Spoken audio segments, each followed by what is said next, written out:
Ladies and gentlemen, we will now proceed with the review of Cambodia.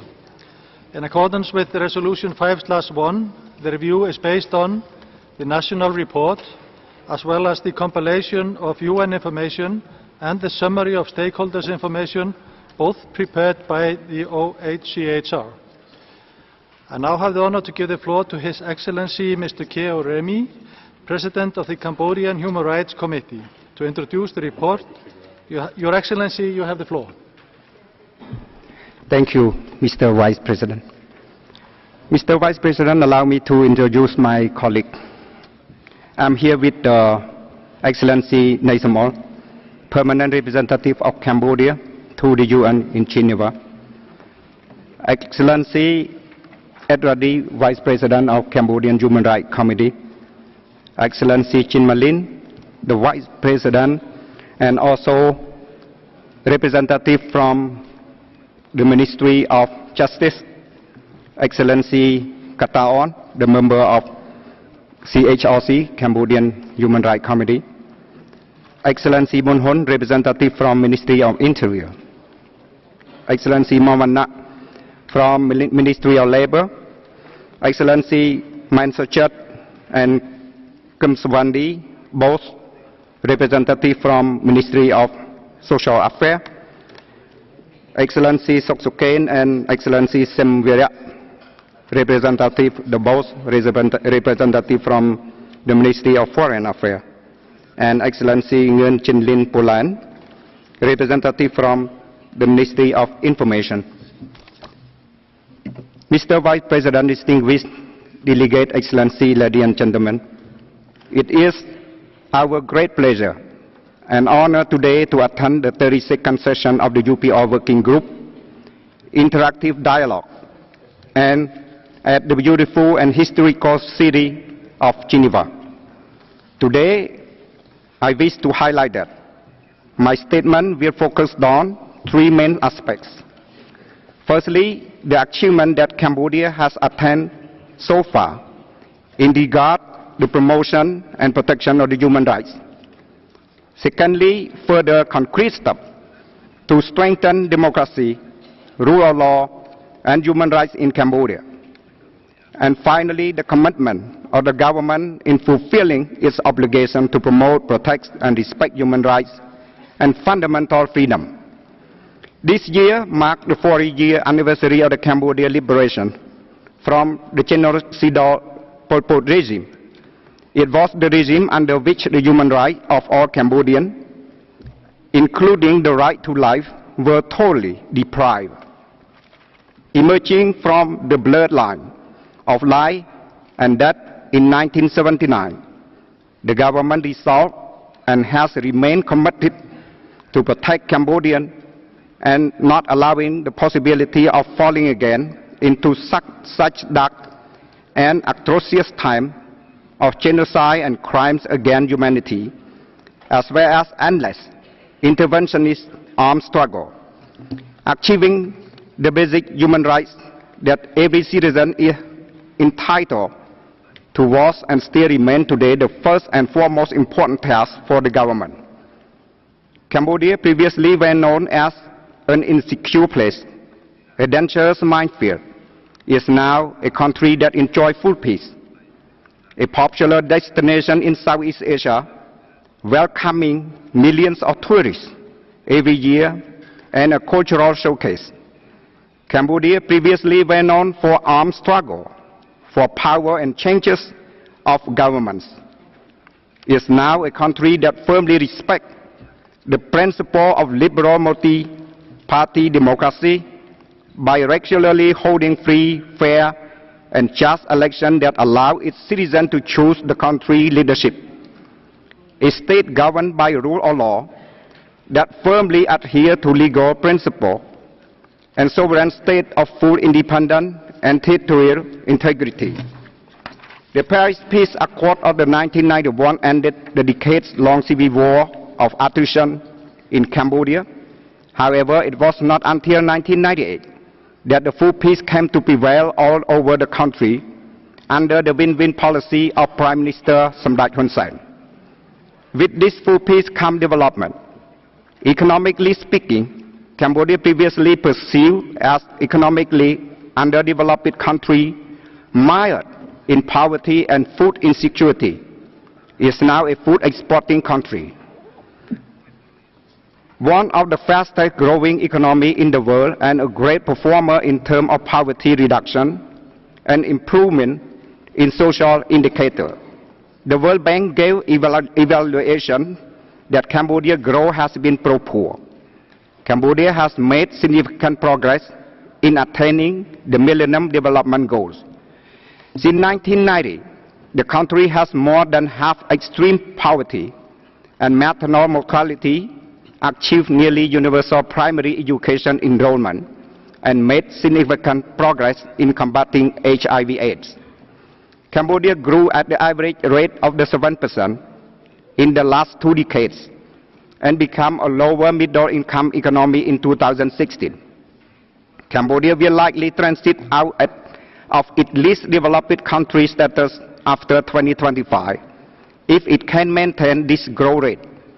The Royal Government of the 6th Legislature has just introduced Rectangular Strategy Phase 4 to respond to 2 historic missions of the nation. Firstly, striving forward with firm belief to fully achieve sustainable development goals. And secondly, creating the necessary precondition and environment conducive for laying the strong foundation to become an upper middle income country by 2030. And for in-depth transformation of the Cambodia into a high-income country by 2050. In terms of protection and promotion of human rights, the consistent commitment from Cambodia in cooperation with the UN is well documented. Cambodia has employed a wide range of mechanisms, such as the continued presence of the Special Rapporteur, the Office of the United Nations High Commissioner for Human Rights, OHCHR, participation in the Universal Periodic Review, and the obligation to report the various treaty body mechanisms. Cambodia is a state party to 8 core UN human rights treaties, which it has ratified without reservation, and it is the only country in Asia to host the field office of the High Commissioner for Human Rights, OHCHR. As far as the UPR is concerned, the government accepted 162 recommendations out of the 205 recommendations received during the second cycle, amounting for 79.5%. This high acceptance of the recommendation further reflects strong commitment and seriousness that the government has made and continue to make toward the promotion and protection of the human rights. After accepting the 162 recommendations, in the second cycle of the UPR Cambodia Human Rights Committee, CHRC, as the government agency had cooperated with the OHCHR in Cambodia to compile the recommendation and organize workshops to disseminate those recommendations to all relevant line ministry institutions of the government for implementation. CHRC also follow up with the implementation of those line ministries and receive feedback on their achievement, which are all included in the state report for the third cycle of review. In preparing the current state report, CHRC had been consulting and working closely with the relevant stakeholders in Cambodia, such as the government institutions, civil society organizations, and OHCHR office in Cambodia. Mr. Vice President, to uphold the aforementioned invaluable achievement and to improve the political climate and democratic space for citizens to exercise their legitimate right and freedom in the spirit of the national reconciliation, the Royal Government of Cambodia would like to underline its position and further steps to be taken as follows. The election of the 6th Legislature of the National Assembly on 29 July 2018 was conducted in free, fair, peaceful, and transparent manner. 20 registered political parties contested in the voting, and 83.02% of the registered voters cast their ballot to express their desire to see continuity in the country's sustained path of peace, stability, democracy, and the rule of law. Legal action against political party violating the law is the normal process in any democratic state in adhering to the principle of the rule of law, strengthening the process of democracy and safeguarding peace and stability, which serve as the basis for long-term sustainable socio-economic development. It is the application for the seat allocation method adopted in 2014 with validation for the former opposition, which led to the winning of the Cambodian People's Party, CPP, of all the 125 seats with it 76.78% of the votes. Nevertheless, the royal government has set up participatory consultative mechanism with all political parties in Cambodia known as Supreme Council, Consultative Council, to collect multifaceted input for the benefit of national construction. This council creates a public consultative forum with the process of legal and policy formulation and implementation, and also check and balance platform with government through their monitoring mechanism, criticism, comments, and recommendations provided to the government to be addressed. The royal government has also called on judiciary as an independent body to expedite the trial proceedings of the trade union leaders and activists who are being sued or charged according to the prevailing court procedure, so as to safeguard their rights as granted under the Constitution. The royal government is strongly committed to promoting genuine partnership with civil society organizations, CSO, in all aspects of social development.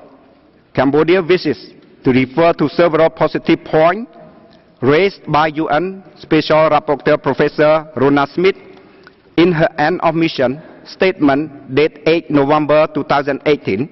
She welcomed the recent creation of the government working group under the leadership of the Ministry of Interior to consult regularly with the civil society. A preparatory meeting was held on 7 December 2018, and the second forum on partnership between the government and CSO was held on 17 January 2019. The fora were attended by hundreds of CSO without discrimination, and constructive discussion has resulted in various tangible action in facilitating activity of the CSO. Parallelly, the Ministry of Foreign Affairs International Cooperation organized a consultative forum with foreign and international NGO on 29 January 2019. Such fora, inclusive and collaborative in spirit, will aim to enhance better understanding on various issues surrounding the implementation of the Lango and other laws related to the CSO. The royal government has introduced a number of steps to address matters related to labor and trade union rights. Among those, the royal government has established a national committee for the review of international conventions, which Cambodia has ratified to consult with relevant stakeholders, as well as International Labour Organization ILO. The Ministry of Labour Vocational Training had also submitted a roadmap to ILO last July to respond to the 10-point recommendations adopted at the 106th International Labour Conference in 2017. The Ministry of Labour has also set up a working group to organize consultative fora with the professional organization, representative of employer and employee, as well as a relevant stakeholder to address the challenges in the implementation of the trade union law. The working group will also conduct consultation to collect suggestions from the stakeholder to improve the trade union law as necessary, to promote the working condition and protect the right of workers both inside and outside of Cambodia. The royal government of Cambodia, especially Samdech Techo Prime Minister of Cambodia, has paid high attention through direct meeting with workers since 20 August 2017 and by 25 January 2019. There were 63 meetings with nearly 1 million workers. The purpose of the regular meeting is to understand better the working condition of workers and to address some substantial issue of workers at the factory. As the result, the meeting have been bringing a lot of benefit to workers. The minimum wage for workers in the textile, garment, and footwear industry have reached $182 beginning January 2019, from $170 last year. Wage has more than doubled from $80 in 2013. The threshold income tax has been raised to $300 per month to ensure that the new wage gain will not be taxed. Non-salary allowance and benefit the worker receive will also continue to remain outside the tax threshold calculation. The employer are now required to pay 3.4% of each employee monthly average salary into the National Social Security Fund, NSSF, to cover for injury insurance and health care. A pension for workers in the government sector was also announced to come into effect in 2019. Female employees are entitled to a 3-month maternity leave with 120% salary, co-shared by 70% from the National Social Security Fund and 50% from employer. Such initiative is very unique and is strongly welcomed by the UN Special Rapporteur. For the unions that are embedded in court cases, the Royal Government has been paying close attention to expedite the resolution in accordance with existing law and procedure to ensure promotion of the right and freedom of the union in protecting worker rights. The Royal Government also cherishes promotion of freedom of press and freedom of expression in accordance with the Constitution and law in force. Previously, there were complaints that freedom of press has been restricted, particularly regarding to the Cambodia Daily, Radio Free Asia, and Voice of America. For the cases, here are the facts.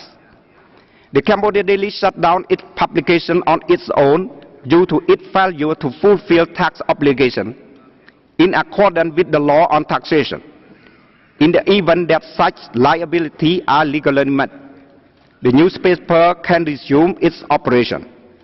The closer Radio Free Asia and Voice America representative office was self-initiated. The 2 radio stations are free to reopen the offices in Cambodia. The Prime Minister also set up regular meetings and gatherings with the media organization in Cambodia once a year to strengthen the cooperation between government and media, and the partnership and participation with the government in fighting against corruption and developing every aspect of society through the professionalism in providing and releasing information to the government and society. The meeting has been conducted 3 times. The last week was just held on January 11, 2019. Moreover, in order to promote and protect the right to information, the government is also working further on policy and legal framework and committed to complete the draft law on right to access to information together with other 2 important laws, cybercrime law and amendment of law on press regime, at the same time to ensure the consistency and legal harmonization in this 6th mandate of Parliament. Although the land management system in Cambodia has been completely destroyed by war and genocidal regime, the Royal Government has introduced policy and legal frameworks to manage the land sector so as to ensure the right and interest of people and proper land use. Pertaining of the sugarcane, the Royal Government has made great effort to coordinate to completely resolve the outstanding claim. For the remaining cases in Kokong and Previa provinces, the Ministry of Land, Urban Planning and Construction will establish a working group to settle all those issues and welcome participation from representatives of the EU, CSO, as well as the local community. The Royal Government will also continue to address other pending land disputes, promote, accelerate nationwide land registration, including that for indigenous community, provide social land concession and land for production to landless people, as well as provide incentive to development of affordable housing. The Royal Government Cambodia is counting on support all relevant stakeholders to contribute in the above effort to ensuring a peaceful, harmonious society with full respect for the rule of law, democracy and human rights. All human rights, including the right to development, shall be indivisible, and human rights issues must be addressed within the global context through the constructive, non-confrontational, non-politicized, dialogue-based approach, respect for national sovereignty and territorial integrity, non-interference in the internal affairs of states, impartiality and non-selective have been set as the guiding principle in promoting human rights, taking into account our political, historical, and social context of each country. Mr. Vice President, in conclusion, I would like to take this opportunity to reassure that Cambodia remains committed to strengthening close cooperation and constructive partnership with all the UN human rights mechanisms and relevant stakeholders in order to further enhance the promotion of protection human rights in the country. But at the same time, we also wish to suggest that all cooperation and partnership should be based on mutual respect. Interfering into matters which are within the domestic jurisdiction of member states should be avoided as clearly stipulated in Article 27 of the Charter of the United Nations. Thank you for your attention. I thank His Excellency for the statement and for his presence with us this afternoon.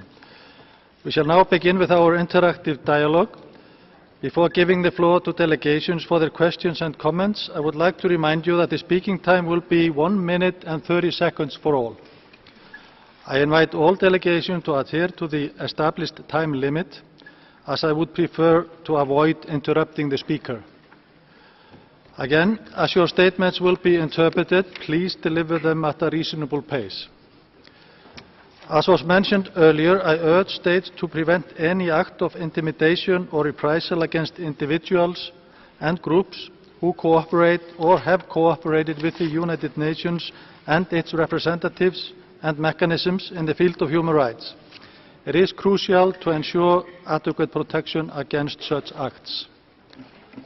And last but not least, I would like to reiterate that the use of the words recommend or recommendation will ensure that the relevant parts of your statements are included in the recommendation section of the report of the working group. I now have the honor to give the floor to the distinguished representative of China. You have the floor. The Chinese delegation warmly welcomed the high-level delegation of Cambodia to the third cycle of UPR. In recent years, led by the royal government of Cambodia and with the joint efforts of people of Cambodia, Cambodia has maintained political stability and economic growth, and the people's living standard has been improved, and there has been progress in human rights. Cambodia has made great efforts to alleviate poverty, enhance the judicial guarantee of human rights, and developed education, health, and safeguarded the rights of vulnerable groups, including women, children, and people with disability. We firmly support Cambodia to embark on the road of development befitting its own conditions, while providing human rights technical assistance to Cambodia. The international community should take into full account the conditions of Cambodia and respect the wills of the people and government of Cambodia. We'd like to put forward two recommendations. One, continue to maintain social stability and promote sustainable economic and social development to improve people's living standard and further reduce the rate of poverty. Second, continue to develop education so as to better guarantee the right of people to education. We wish Cambodia a great success in the review. Thank you, Mr. President. Thank you. I give the floor to Colombia. Muchas gracias. Thank you very much, Vice President. Colombia would like to welcome the distinguished delegation of the Kingdom of Cambodia and thank it for the presentation of its report. We emphasize the progress made concerning the guarantee for the rights of persons with disabilities in domestic legislation in Cambodia. In a respectful and constructive vein, Colombia would like, first of all, to recommend that Cambodia sign up to the second optional protocol of the ICCPR aimed at abolishing the death penalty, and secondly, that they adopt measures aimed at guaranteeing freedom of expression and the full enjoyment of civil and political rights for the entire population. Thank you very much, Vice President. Thank you. I give the floor to Costa Rica. Gracias, señor vicepresidente. Thank you very much, Vice President. The Costa Rican delegation would like to wish a very warm welcome to the Cambodian delegation and thank it for the presentation of its third national report. We're pleased to welcome the establishment of a national mechanism to combat torture and the implementation of a national strategic plan for disability. Furthermore, we'd like to take the opportunity to urge the Government of Cambodia to cooperate constructively with mandate holders and the special procedures, both before and during and after country visits. My delegation respectfully recommends that, one, the country establish the necessary conditions to ensure that all individuals can fully enjoy their fundamental rights, particularly freedom of expression, association and peaceful meeting. Secondly, step up the establishment of a national human rights institute in line with the Paris Principles, and thirdly, that they sign up to the optional protocol for the ICCPR aimed at abolishing the death penalty. Thank you very much. Thank you. I give the floor to Côte d'Ivoire. Côte d'Ivoire is absent. The next speaker on the list is Croatia. You have the floor. Mr. President, Croatia welcomes the delegation of Cambodia and thanks them for the presentation of their third UPR report. Croatia commends Cambodia for the steps taken to implement recommendations on the protection of children by developing laws and policies on violence against children and child labor. We would also like to acknowledge progress achieved in the area of education. However, we must echo the concern expressed by the Special Rapporteur on the situation of human rights in Cambodia about children from indigenous and ethnic minority groups who still suffer disadvantages, including in relation to the availability of education. Croatia remains concerned with the state of fundamental freedoms and the right to participate in public and political life in Cambodia. The onslaught on civil society, independent media and political opposition has profound consequences on the state of human rights in the country. Mr. Vice President, allow us to address Cambodia with two recommendations. One, issue a standing invitation to all UN special procedures and engage constructively with the OHCHR and UN special procedures. Second, end harassment and arbitrary arrests of human rights defenders, members of the political opposition, activists and journalists. Croatia compliments the government of Cambodia for the progress achieved and wishes them a successful review session. Thank you. Thank you. I give the floor to Cuba. Muchas gracias, señor vicepresidente. Thank you very much, Vice President. We'd like to wish a warm welcome to the delegation of Cambodia and thank them for the presentation of their national report, which reflects actions carried out to implement the recommendations from the previous review, in particular the update of the legal framework. I'd like to emphasize the implementation of the National Strategic Plan on Disabilities and the National Plan to Reduce Child Labour, as well as other measures to protect children. We recommend to Cambodia that, one, they continue their efforts to progress with the elimination of poverty, in particular in rural areas, and secondly, that they implement activities to continue broadening out the quality and access to and of services of health and education with equity. We wish every success to Cambodia for this review. Thank you. I give the floor to the Czech Republic. Thank you, Mr. Vice President. The Czech Republic welcomes the delegation of Cambodia. We commend Cambodia's achievements in reducing poverty. We also appreciate its proactive stance towards the UPR process. On the other hand, much remains to be done with regard to implementation of the recommendations. We hope that the upcoming voluntary national review of Cambodia at the 2019 UN High-Level Political Forum on Sustainable Development, with a special focus on the SDG 16, will provide a needed impetus for further efforts. In the meantime, we will continue to closely follow the ongoing process on the EBA trade scheme led by the European Commission. In line with our previous recommendations, as well as statements in this Council, we recommend, firstly, to revise the penal code as well as other laws in order to comply with international human rights standards, including the law on associations and non-governmental organizations, the awaited trade union law, and the telecommunications law. Secondly, to step up efforts preventing harassment of human rights defenders, journalists, trade union workers, protesters, land and other civil society actors, and protect their rights. Thirdly, to strengthen cooperation with the UN special procedures, issue and implement a standing invitation to all special procedures before the next UPR cycle. Thank you. Thank you. I give the floor to the Democratic People's Republic of Korea. Thank you, Mr. Vice President. The delegation of the DPR Korea warmly welcomes the delegation of the Kingdom of Cambodia, headed by His Excellency Mr. Keo Remy, the President of the Cambodia Human Rights Committee, and notes with appreciation its third national report as well as the additional information provided today. We commend the Royal Government of Cambodia for its strenuous efforts and achievements made since 2014, including a number of the measures taken to strengthen the judicial and institutional framework for human rights and improving the socio-economic life of people. It is well noted and encouraging that significant progress has been made, particularly in the fields of the poverty reduction, realizing education for all policy, improving the public health service, combating child labor and human trafficking. My delegation wishes the government of Cambodia all the best in its future endeavor and recommend the following. 1. To further enhance its efforts to improve the quality of education and promote the program for access to education for all, in particular in primary education. 2. To fully implement the policy and share good practice in combating tuberculosis and HIV and AIDS. I thank you. Thank you. And I give the floor to Denmark. Thank you, Mr. Vice President. Denmark welcomes the delegation of Cambodia. Denmark remains deeply concerned by the situation concerning fundamental political and civil rights in Cambodia, including the dissolution of the main opposition party. Denmark recommends the government to bring laws, regulations and policies on freedom of expression, association and public assembly into accordance with the International Covenant on Civil and Political Rights.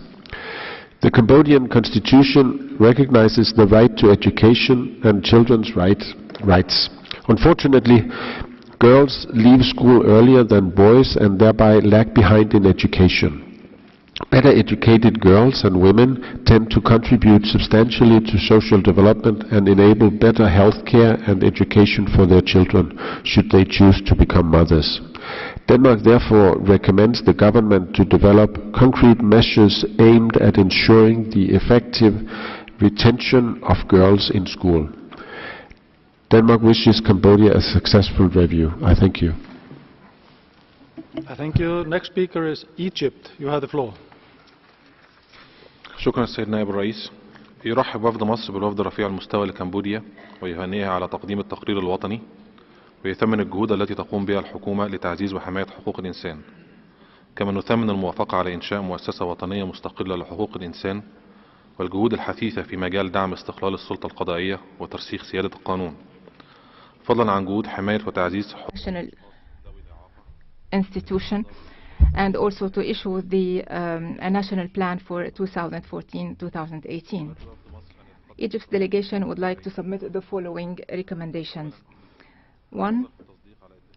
Ratifying the Convention on the Protection of the Rights of all the migrant workers and their families, and 2nd, pursue progress in order to enhance social and economic development and provide education for to all the categories of citizens. To conclude, we would like to wish Cambodia all success in its endeavor to enhance social and economic development. Thank you. Thank you. I give the floor to Fiji. Thank you, Mr. Vice President. Fiji welcomes the delegation of the Royal Government of Cambodia and thanks it for the continued engagement in this UPR process. Fiji is well aware of Cambodia's vulnerability to climate-related flooding, drought, and irregular weather patterns. Climate-related flooding increases water-related and vector-borne diseases, and extended droughts also negatively impacts health by reducing the availability of nutritious food, water, sanitation, and hygiene. Fiji congratulates the Royal Government of Cambodia for the steady increase in the share of its national budget allocated to climate expenditure and the investment to climate change, which has tripled over the last 8 years, demonstrating its firm commitment to addressing climate change. Fiji also congratulates Cambodia for its National Strategic Plan on Disaster Risk Management for Health and its Climate Change Strategic Plan. Fiji recommends that the Royal Government of Cambodia continue to effectively address the special vulnerabilities, views and needs of women, children, persons with disabilities, and local and marginalized communities when implementing its National Strategic Plan on Disaster Risk Management for Health and its Climate Change Strategic Plan. Fiji wishes the Royal Government of Cambodia every success in the cause of its UPR. Thank you, Mr. Vice President. Thank you. I give the floor to Finland. Mr. Vice President, Finland welcomes the delegation of Cambodia to the UPR and thanks for the presentation of the national report. Finland is concerned of the shrinking civic and democratic space in Cambodia, and particularly of the restrictions on freedoms of association, assembly and expression through repressive laws and regulations. Finland wishes to make the following 2 recommendations. Firstly, in order to actively guarantee human rights in Cambodia, Finland recommends Cambodia to cease all kinds of harassment and arbitrary interference with political opposition, human rights defenders and labor activists, and to amend laws and regulations effectively used to limit freedoms of association and assembly, such as certain provisions in the law on political parties, the law on associations and non-governmental organizations, and the law on trade unions. Second, Finland recommends Cambodia to amend laws and regulations, including the law on telecommunications and the interministerial prakas on publication controls of website and social media processing via internet that effectively limit freedom of expression, and to end all forms of interference in and surveillance of media channels and online speech. Thank you. Thank you. I give the floor to France. Merci, Monsieur. Thank you, Mr. President, and I would like to thank the delegation of Cambodia. We welcome the efforts of the government to reduce poverty and improve the health system as well as social protection. We had expressed our concern at the restrictive measures adopted against civil and political rights prior to the 2018 elections, and we have taken note of the positive steps the government has taken to reopen political space and encourage these measures. We recommend that Cambodia take the necessary measures to allow members of the opposition to participate in Cambodian political life, that it take the measures to re-establish an environment which upholds the rights of civil society, in particular by revising the associations law and the law on NGOs. Third, that it guarantee freedom of expression and opinion of all citizens and journalists, including on internet, by amending the latest constitutional revision as well as the interministerial instruction of May 2018 allowing the surveillance of internet content. Fourth, effectively establish the working group on land conflict under the aegis of the Ministry of Land Management, in which the civil society and European Union must participate. Fifth, establish a committee for the oversight of international conventions ratified by Cambodia with the participation of ILO. Thank you. Thank you. I give the floor to Georgia. Thank you, Mr. Vice Chair. Georgia welcomes the delegation of Cambodia and thanks President of the Human Rights Committee, Mr. Kao, for the presentation of the national report.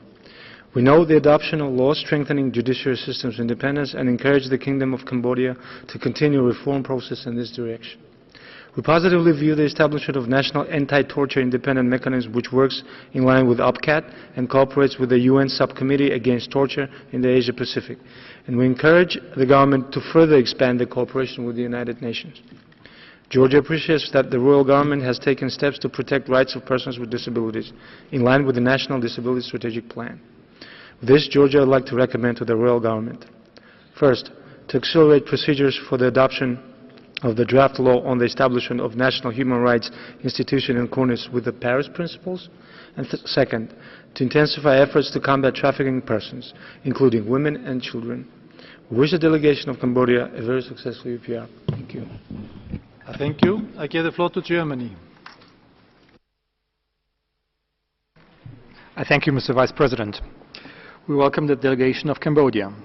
We commend improvements in the protection of the rights of children and increased efforts to fight human trafficking. Germany recommends 1.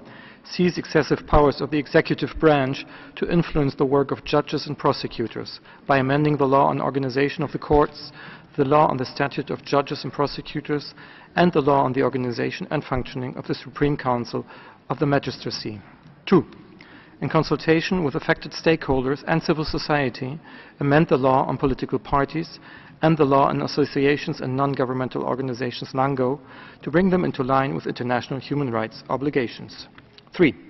Bring the criminal code into line with Article 19 of the ICCPR by repealing or amending articles on insulting the king, defamation, insult, incitement, unlawful coercion of judicial authorities, and discrediting judicial decisions. 4.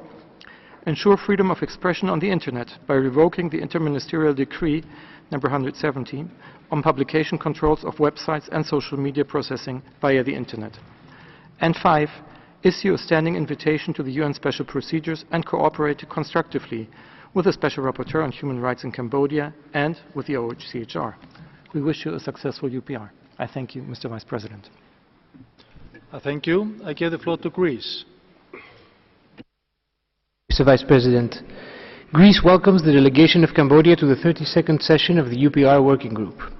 We would like to note Cambodia's progress in respect of LGBTIQ inclusion, as well as the development of a safety net for the most vulnerable, including persons with disabilities.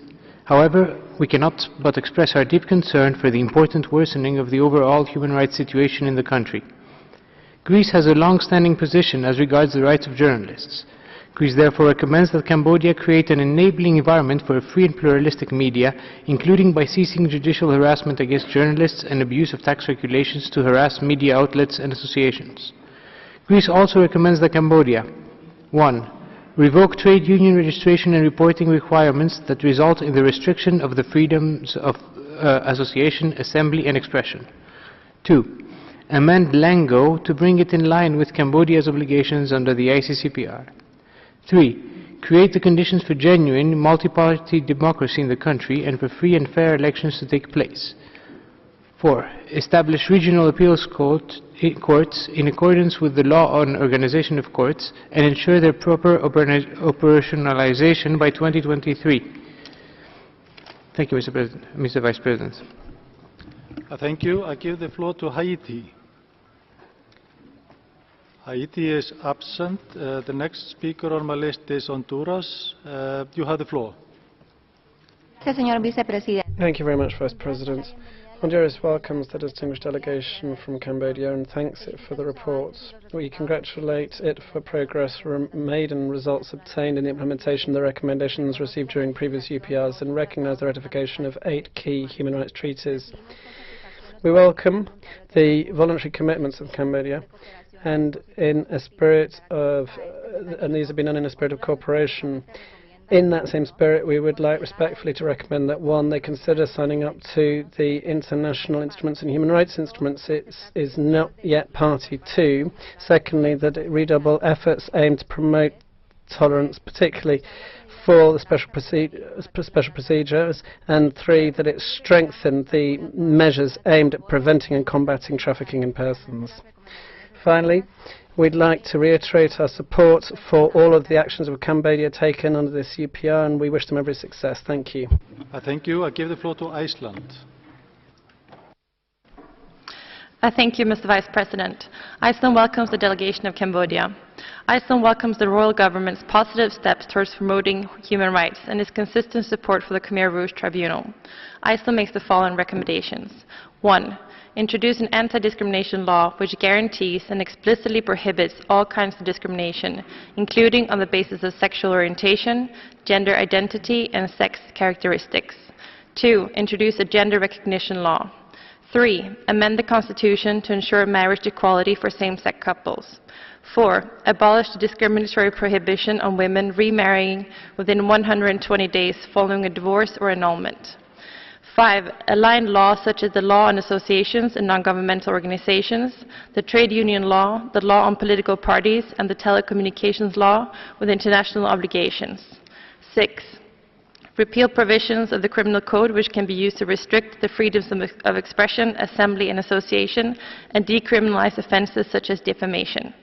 7. Take all measures to protect and support journalists, human rights defenders, trade union workers, land and environmental activists, and other civil society actors and members of the political opposition. I wish Cambodia all success for its review. I thank you. Thank you. I give the floor to India. President, India welcomes the delegation of Cambodia. India commends Cambodia on reducing poverty rate and on becoming a lower middle income country. Cambodia has been implementing mechanisms such as payment exemption policy, equity funding programs, social security system, which are key to poverty reduction and promote equity health care services. The National Policy Framework for Social Protection and the Health Strategic Plan are important steps to ensure that the people of Cambodia can avail qualitative, safe and effective health care system in all public and private health facilities.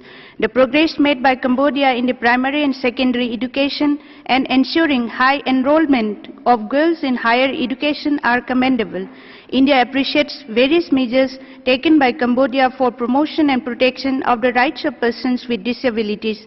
India also notes the steps taken towards establishing a national human rights institution. India recommends the following to Cambodia: continue ongoing mechanisms for ensuring poverty reduction, continue ongoing measures to promote education for all, continue ongoing policies and programs for ensuring quality health care for all, continue ongoing mechanisms for gender parity and women's empowerment. We wish Cambodia every success in its future endeavors. Thank you, Mr. Vice President. Thank you. I give the floor to Indonesia. Thank you, Mr. President. Indonesia warmly welcomes the delegation of Cambodia. Indonesia welcomes the establishment of the National Committee Against Torture, other cruel, inhuman or degrading treatment punishment in August 2017. The adoption of National Strategic Plan on Disability 2014-2018 is also commendable. We also applaud the implementation of Strategic Plan for Gender Mainstreaming in 29 ministries' institutions to further promote gender equality in public services. To complement such positive development, Indonesia recommends Cambodia the following: continue to strengthen efforts in establishing a national human rights institution in accordance with the Paris Principles. Fortify efforts to effectively implement the law on suppression of trafficking in person and sexual exploitation to better prevent and address human trafficking. To take further steps in providing access to education for all, by increasing equitable education services to all children and youth at both formal and informal education system. As a fellow ASEAN member state, we wish Cambodia a successful review. I thank you, Mr. President. Thank you. I give the floor to the Islamic Republic of Iran.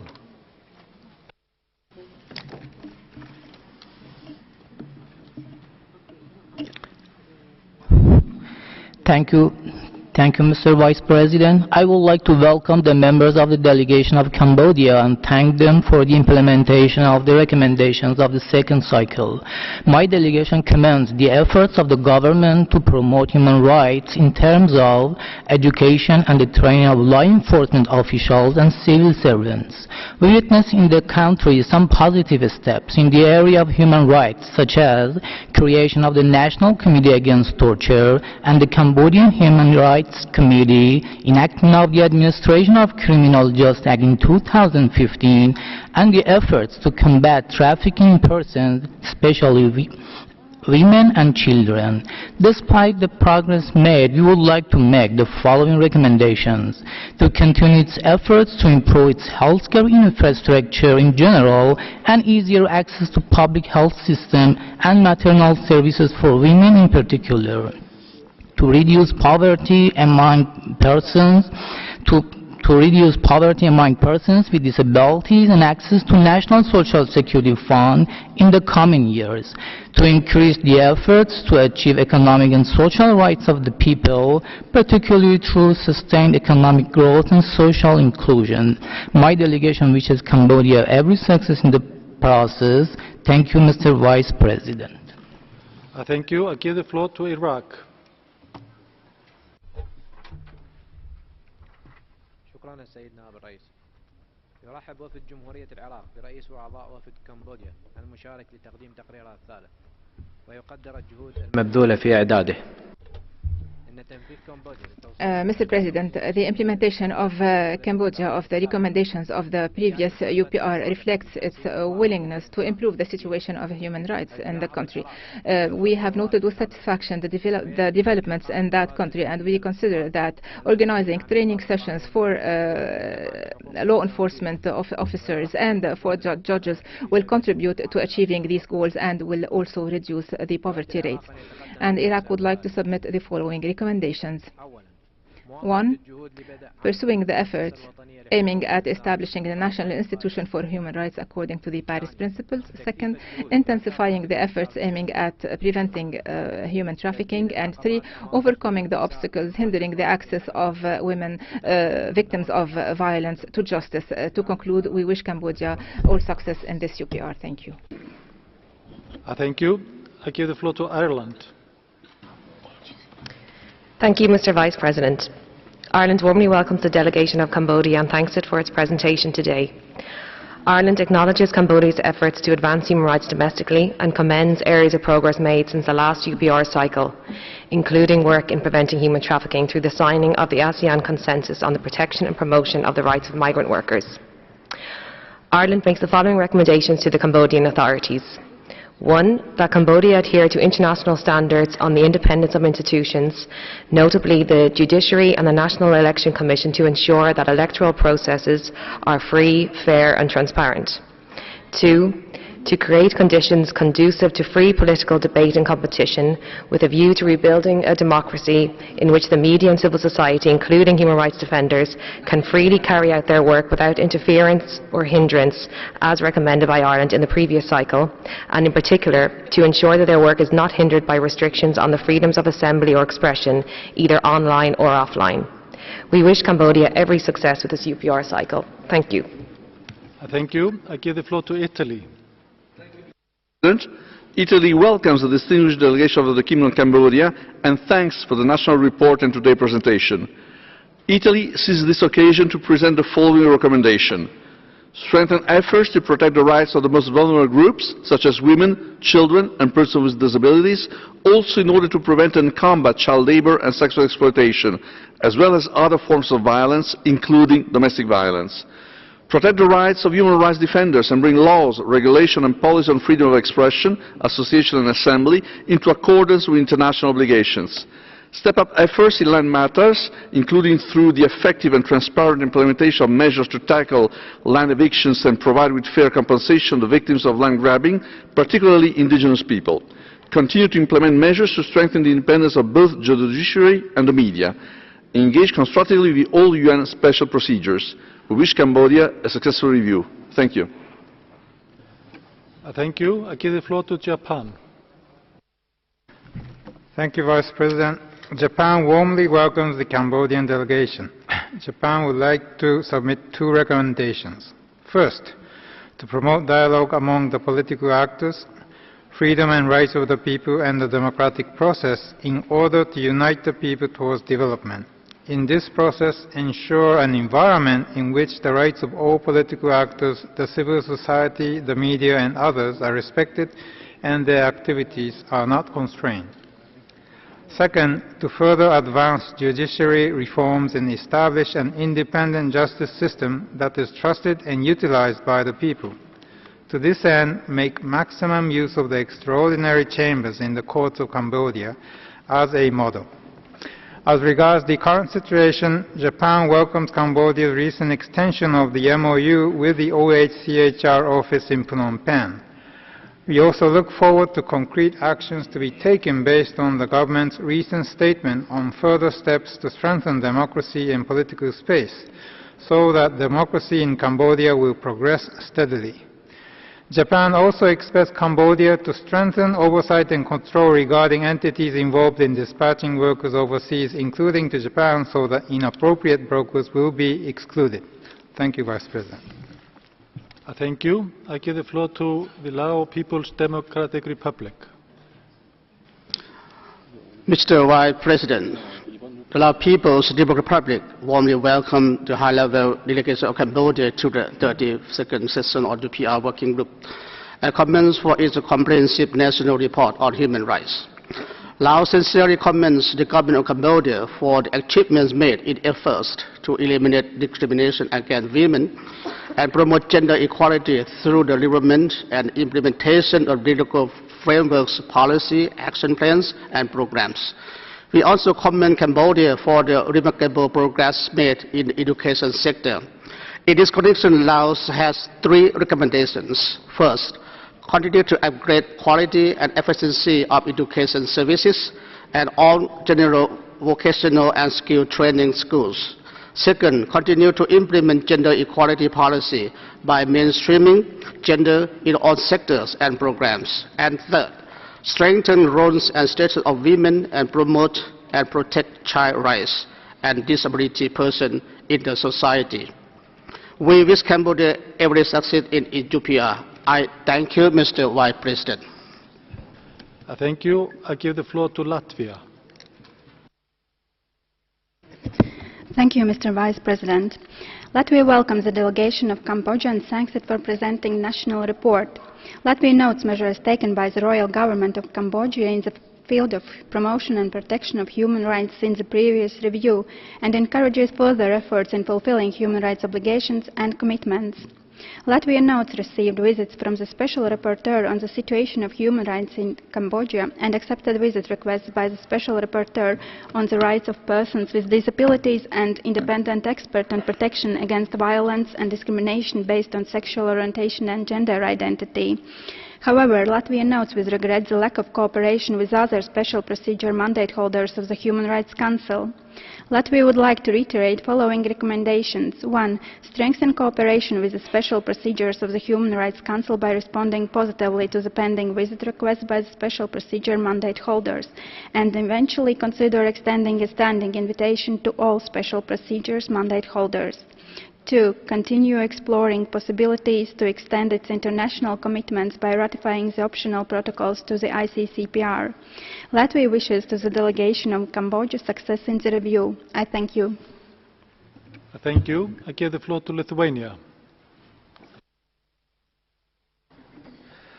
Thank you, Mr. Vice President. Lithuania warmly welcomes the distinguished delegation of Cambodia and thanks it for the presentation of national report. We acknowledge Cambodia's efforts in improving its human rights situation in certain areas, and we urge Cambodian government to consolidate its actions in addressing serious human rights challenges that still persist. Lithuania would like to make the following recommendations. First, take all necessary steps to strengthen the rule of law and to guarantee full judicial independence consistent with international human rights standards. Second, redouble the efforts to protect freedom of opinion and expression, both online and offline, to ensure and promote safe environment for journalists, human rights defenders, and political opposition, and to effectively and thoroughly investigate all attacks against them. Third, take necessary measures to ensure that the right to freedom of assembly and association is not hindered by arbitrary restrictions or excessive use of force. In conclusion, Lithuania wishes Cambodia success in this UPR and in implementing its recommendations. I thank you. Thank you. I give the floor to Malaysia. Thank you, Mr. Vice President.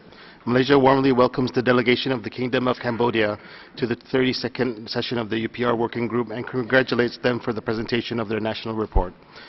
Economic development and growth are imperative to improve living conditions and promote livelihood of Cambodians. While Malaysia is pleased with efforts undertaken towards promoting socio-economic development, we believe that improvements could be further made. In this regard, we recommend Cambodia to continue implementing policies to promote economic growth and implement wide-ranging programs to alleviate poverty. Malaysia notes Cambodia's progress in improving access to healthcare services. Under the Health Strategic Plan 2016 to 2020, everyone, including those living in rural areas, are able to obtain quality healthcare services. We also note that the government is continuing efforts to curb tuberculosis by providing free treatment.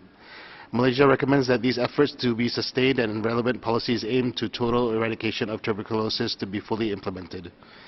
As a fellow member of ASEAN, Malaysia appreciates Cambodia's ongoing policies and programs aimed at improving human rights in the country and join the many friends of Cambodia in wishing it a successful review. I thank you, Mr. Vice President. I thank you. I give the floor to the Maldives. Thank you, Mr. Vice President. The Maldives warmly welcomes the delegation from Cambodia to this third cycle of UPR review and thanks for the presentation today. The Maldives recognizes Cambodia's efforts to protect the rights of its people, including the Health Strategic Plan 2016-2020, the National Policy Framework for Social Protection 2016-2025, and the National Anti-Torture Mechanism, among others, that have been adopted. In constructive spirit, the Maldives presents the following recommendations to Cambodia. 1. Continue to step up measures aimed at promoting women's rights, including elimination of all forms of discrimination and violence against women. 2. Continue to ensure the effective implementation of the National Action Plan on Reducing Child Labour 2016-2025. We wish Cambodia every success at this review. Thank you, Mr. Vice President. I thank you. I give the floor to Mexico.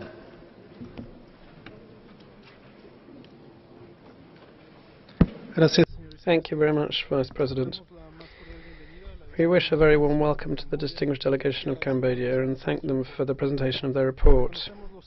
We appreciate the progress made, and among them would like to emphasize the establishment of a national mechanism against torture and the establishment of a legal protection department for women under the aegis of the Ministry of Women's Affairs.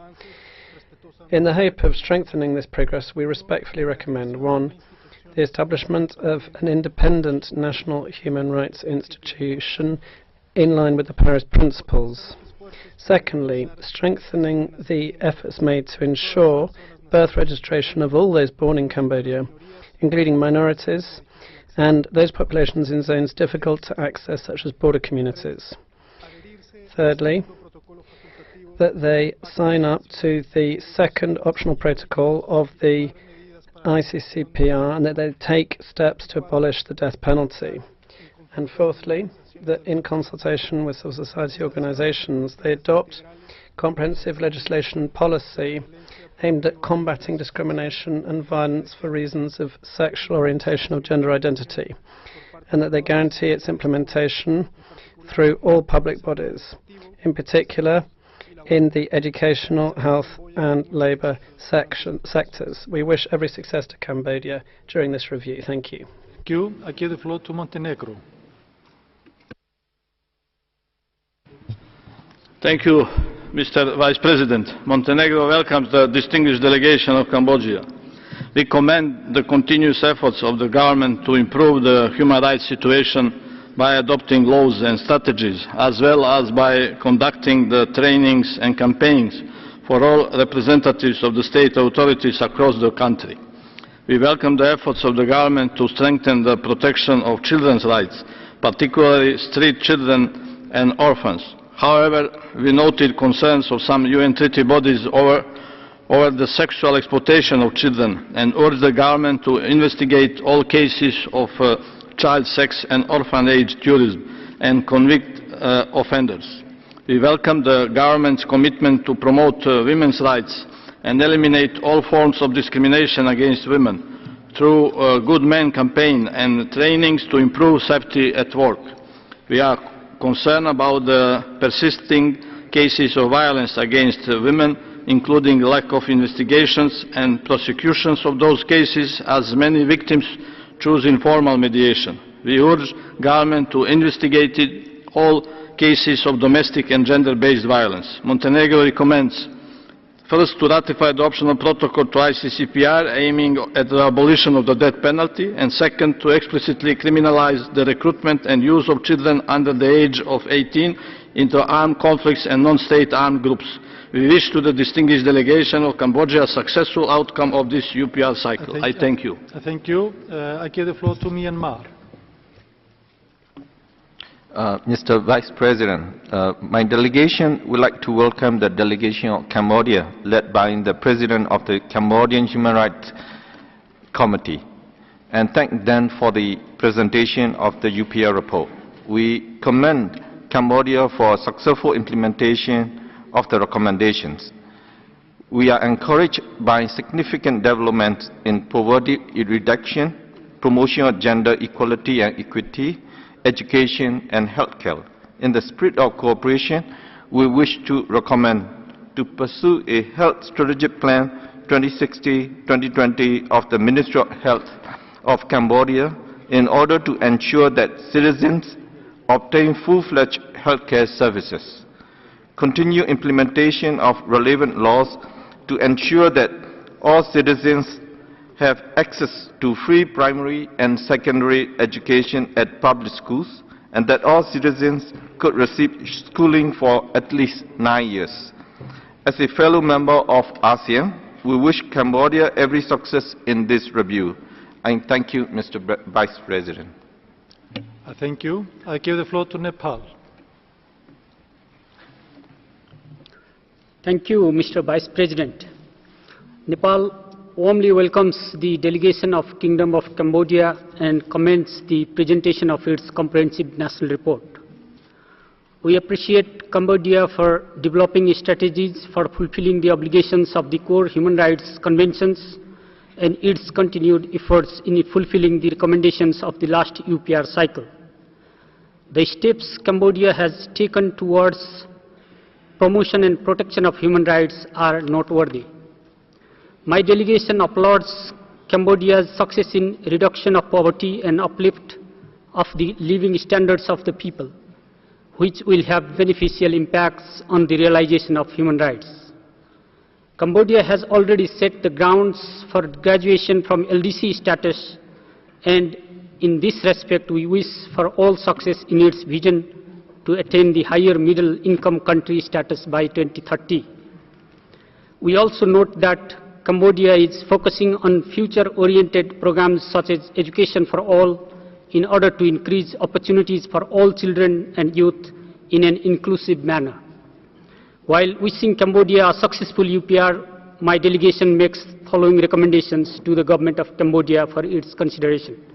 1. Continue efforts for establishment of the NHRI as per the Paris Principles. 2. Enhance efforts to eliminate all forms of gender-based violence and discrimination and ensure empowerment of all vulnerable groups. Thank you. Thank you, Mr. Vice President. Thank you. I give the floor to the Netherlands.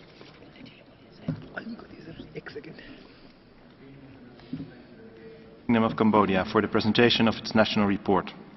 The Netherlands commends Cambodia for its commitment to inclusive instruction on sexual orientation issues, sexual education and gender-based violence for grades 5 to 12. However, we are particularly concerned by the increasing and arbitrary restrictions on civil society organizations and the media. Therefore, the Netherlands recommends Cambodia, first, to ensure a free civic space allowing human rights defenders and journalists to freely express themselves both offline and online, without fear of harassment or reprisal, and to refrain from prosecution for exercising their fundamental rights under the Criminal Code and the Law on Telecommunications. 2. To amend Article 45 of the Constitution so as to enable legal marriage equality with a view to pursuing full equal treatment of LGBTI persons in all areas. The Netherlands wishes Cambodia success with the follow-up of all recommendations it receives during this third UPR cycle. Thank you, Mr. Vice President. Thank you. I give the floor to New Zealand.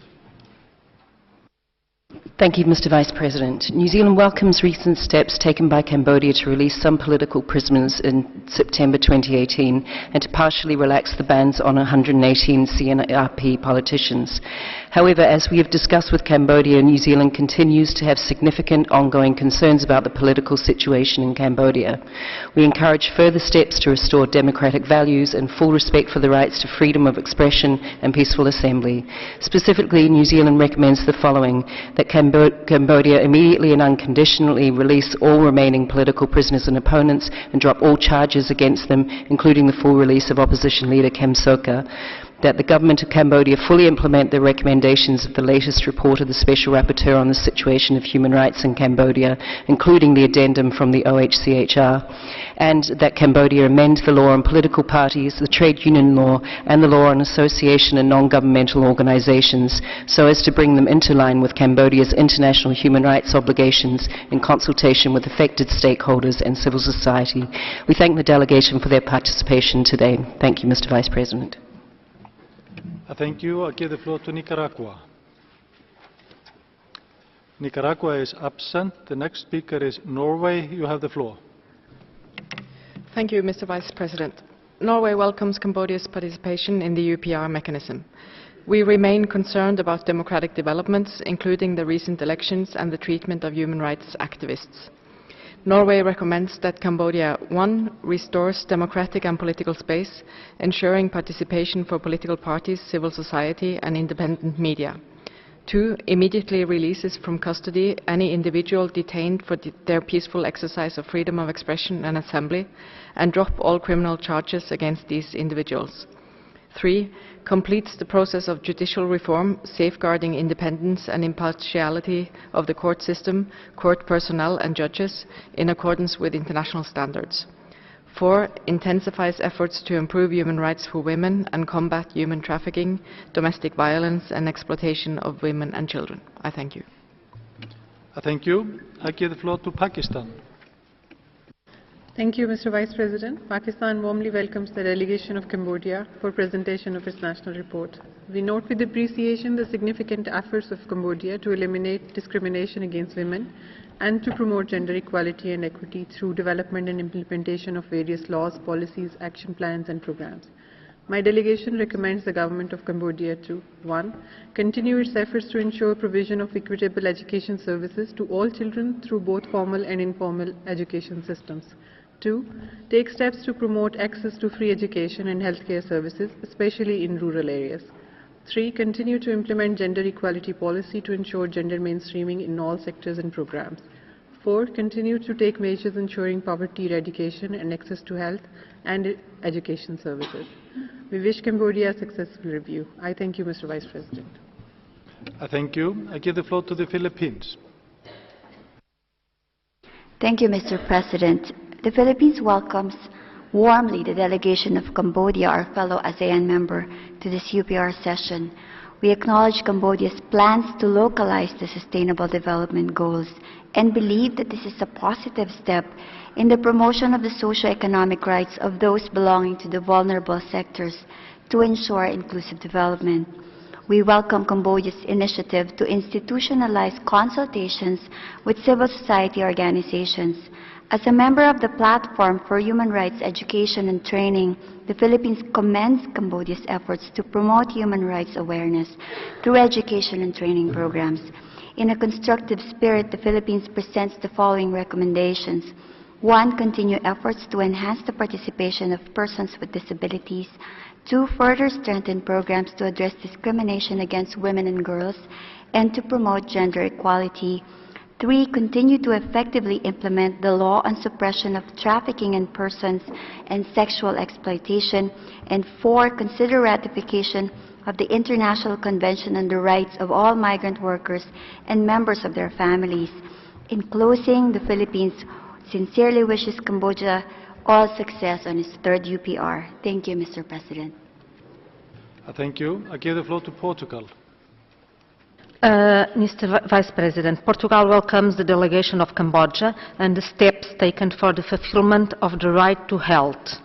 We make the following recommendations. 1. Take all the adequate measures to protect children from sexual exploitation, in particular in the context of the orphanage tourism, including by strengthening its regulatory framework and awareness raising measures and by ensuring that all allegations are investigated, victims are redressed, and perpetrators are sanctioned. 2. Adopt a public health and human rights approach to the whole drug problem, including the decriminalization of drug consumption and the provision of harm reduction service. 3. Enforce the legal age for marriage to prohibit child marriage and promote awareness-raising campaigns to prevent child marriage. 4. Protect the rights of peasants and other persons working in rural areas, including by ensuring that they are adequately compensated in case of resettlement. Thank you. Thank you. I give the floor to the Republic of Korea.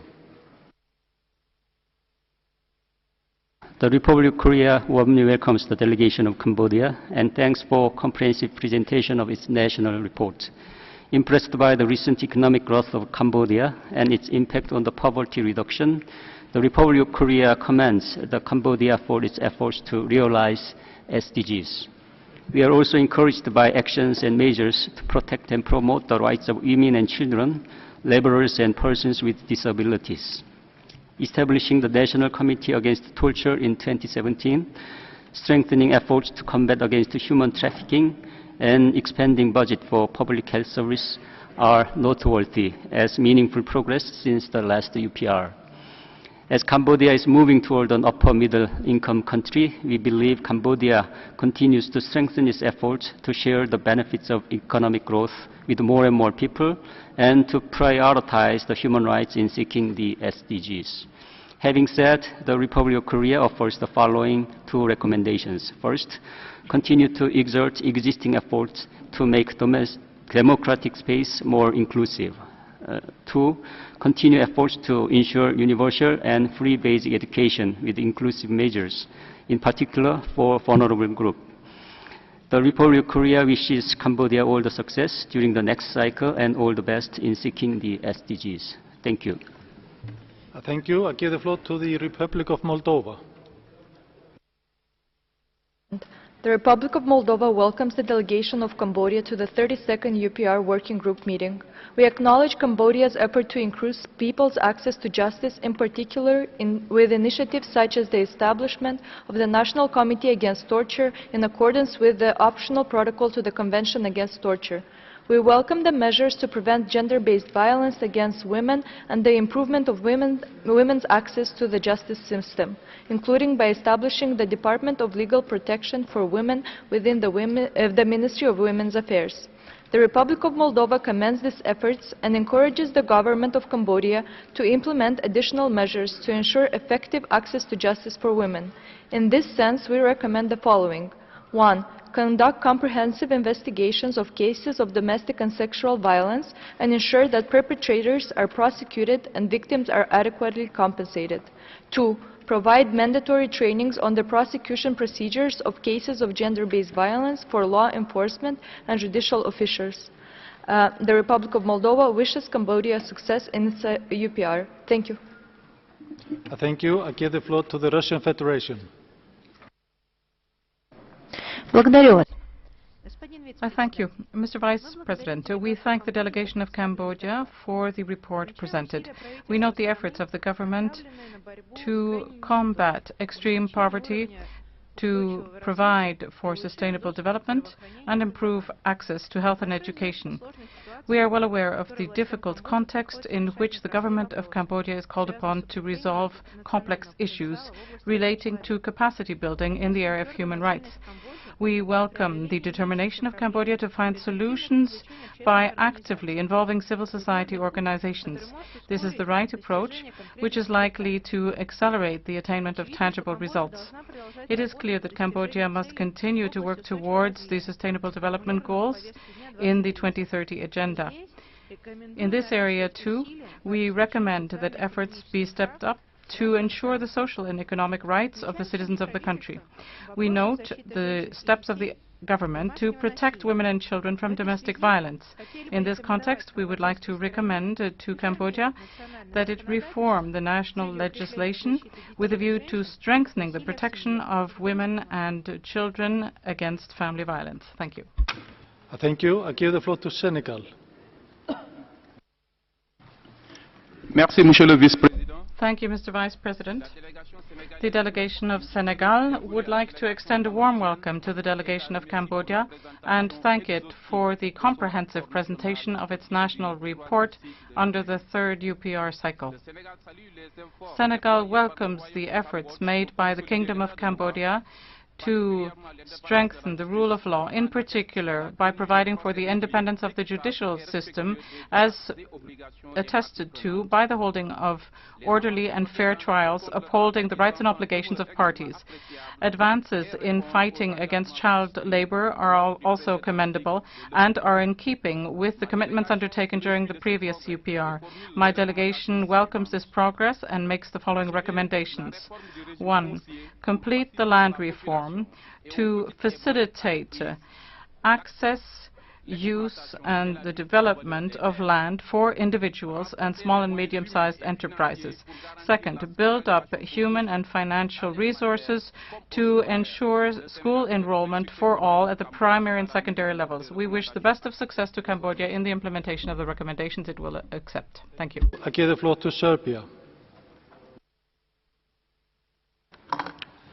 Thank you, Mr. Vice President. The Republic of Serbia warmly welcomes the delegation of Cambodia and thanks for the presentation of the national report. We commend the efforts invested by the authorities of Cambodia related to the recommendations received during the previous UPR cycle. Serbia particularly commends the efforts invested in improving the situation of women and children. We wish to recommend the following: to continue with measures that extend the domain of social and health care, and to continue investing efforts to combat poverty by applying measures that would make the country's evident economic development reflect on all strata of society. We wish Cambodia a successful review. Thank you. Thank you. I give the floor to Singapore. Thank you, Mr. Vice President. We commend the Cambodian government for significantly reducing poverty rates by close to 40% and for graduating from a low-income country to a low-middle-income country during the review period. This was accomplished through the effective implementation of rural development programs and providing support for small and medium enterprises, among other measures.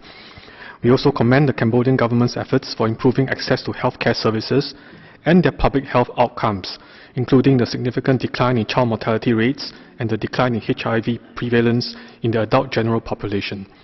We recommend that the Cambodian government continues to invest in improving its public health infrastructure, in particular in the rural areas, to ensure the effective implementation of its Health Strategic Plan 2016 to 2020. We recognize the improvements in Cambodia's public schools at all levels during the period under review, as it seeks to ensure all citizens receive at least 9 years of education. We recommend that the government invest in the training of teachers to ensure their skills and knowledge remain current to enhance the quality of their instruction. As a fellow ASEAN member, Singapore wishes Cambodia every success in achieving its development goals and improving the well-being and livelihood of its people. I thank you, Mr. Vice President. Thank you. I give the floor to Slovenia. Mr. Vice President, Slovenia welcomes the delegation of Cambodia and thanks them for the presentation of their national report. We wish to recommend to Cambodia to 1. Protect from harassment, arbitrary arrests and physical attacks against journalists, human rights defenders, members of political opposition, trade union workers, and to investigate and prosecute the perpetrators of such attacks. 2. Protect NGOs and associations and to ensure that the administrative provisions of the law on associations and NGOs will not be used to close down, suspend, or otherwise negatively impact NGOs and associations. While we welcome steps taken by the government to eliminate discrimination against women and to promote gender equality, we know that violence against women and gender-based violence remain to be a problem. We encourage the government to take appropriate measures to investigate and prosecute the perpetrators of such violence. We welcome the establishment of the Cambodian Human Rights Committee as an institution to provide education and training on international human rights law at all levels, including civil servants and armed forces. Finally, we are concerned about the reports of harassment and intimidation of journalists, human rights defenders, trade union workers, and other civil society actors. We also remain concerned about the law on associations and NGOs and its implications for the work of NGOs. Thank you. Thank you. I give the floor to Spain. Thank you very much, Vice President. Spain wishes a warm welcome to the Cambodian delegation and thanks it for participating in this exercise. Spain recommends, 1, that they continue to implement recommendations accepted under the 2014 UPR, in particular the establishment of an NHRI for the promotion and protection of human rights, which is equipped with sufficient resources. Secondly, that they legally prohibit the child sex trade in the context of the new National Action Plan for the elimination of illegal trafficking and smuggling in human beings, exploitation of workers and sexual exploitation. Thirdly, that they reform the criminal code to ensure that freedom of expression, assembly and association are guaranteed in addition to the protection of human rights defenders, and to ensure that these last can go about their work without fear of intimidation. We would like to express our concern regarding the situation of stateless persons. As a result, we recommend, fourthly, that they adopt all necessary measures to ensure that all those born in Cambodia might acquire Cambodian nationality and that they have access to identity papers. Finally, we recommend, fifthly, that they implement necessary legal coverage in the sphere of the protection of those with disabilities, particularly in order to protect their socio-educational and health requirements, particularly the most essential ones. Thank you very much. I give the floor to Sweden. Mr. Vice President, Sweden welcomes Cambodia's participation in the UPR process and acknowledges steps towards the strengthening of LGBTI persons' full enjoyment of human rights. However, Sweden still remains deeply concerned by the negative developments in Cambodia, not least with regard to political rights, including participation in political processes and freedom of expression and association, peaceful assembly and freedom of opinion. The use of the judiciary to restrict human rights also affect a range of other human rights and have contributed to a climate of fear, intimidation and self-censorship, including on the internet. Sweden would therefore like to make the following recommendations. 1. To revise recent enactments and revisions of legislation that violate the rights to freedom of expression and association, including the vague and broad grounds for preventing publication on the internet. In the proclamation on publication, controls of websites and social media. 2. To ensure that the trade union rights of workers are guaranteed in line with ILO Convention #87 and that unions may register unhindered and represent their members. 3. To introduce new legislation that guarantees equality and explicitly prohibits discrimination of LGBTI persons. Sweden wishes Cambodia all success in the current review. I thank you, Mr. Vice President. Thank you. I give the floor to Switzerland. Mr. Vice President, Switzerland would like to extend a welcome to the delegation of Cambodia. We are deeply concerned at the deterioration of civil and political rights as exemplified by the restrictions to the freedom of expression and civil society, as well as the enforced dissolution of the main opposition party before the 2018 elections. Switzerland recommends that Cambodia ensure that all citizens may fully enjoy their rights to freedom of expression and peaceful assembly and association. Switzerland welcomes the recent institutional dialogue established between the Ministry of the Interior and civil society and encourages that the challenges the latter is facing be resolved. Switzerland recommends that Cambodia amend the law on telecommunications and adopt the law on access to information in line with international standards of the right to the freedom of expression and the right to privacy. Switzerland welcomes the work of the extraordinary chambers in the courts of Cambodia. We recommend that Cambodia implement a mechanism for reparations for the victims of genocide. Switzerland regrets that the concession of land to legal and moral entities as well as the economic land concessions lead to enforced evictions. We recommend that Cambodia guarantee that the victims of this land grab be fairly heard and, if necessary, receive fair compensation and a non-discriminatory access to justice. Give the floor to Thailand. President, Thailand welcomes His Excellency Mr. Remy Keo, President of the Cambodian Human Rights Committee and the Cambodian delegation to the 3rd UPR cycle. We commend Cambodia for the continued efforts on poverty reduction and development in all dimensions, which resulted in its economic status raised to the lower middle income country in 2015. We believe that the implementation of the rectangular strategy for growth, employment, equity and efficiency, Phase 4, will bring about sustainable development and help the country attain its goal of achieving upper middle income status within 2030. We're applauding Cambodia's efforts in maintaining its GDP annual growth rate at 7%, which contributes to the country's development. We recommend Cambodia to take further measures to narrow the development gap, as well as improve access to education and healthcare services, especially for people in rural areas, to ensure that no one is left behind. To further enhance the promotion and protection of human rights in the country, Thailand recommends Cambodia to expedite the process of finalizing the law on the establishment of the National Human Rights Institution in accordance with the Paris Principles. As a close neighbor and fellow ASEAN member, Thailand stands ready to share our experiences and support Cambodia in achieving its goals, including through our development cooperation. I thank you. I thank you. I give the floor to Togo. Vice-Président. Thank you, Mr. Vice President. The delegation of Togo wishes to warmly welcome the delegation of the Kingdom of Cambodia and thanks it for the presentation of its national report. Togo welcomes the remarkable progress achieved by Cambodia in implementing the recommendations it accepted during the last UPR so as to advance human rights in the country.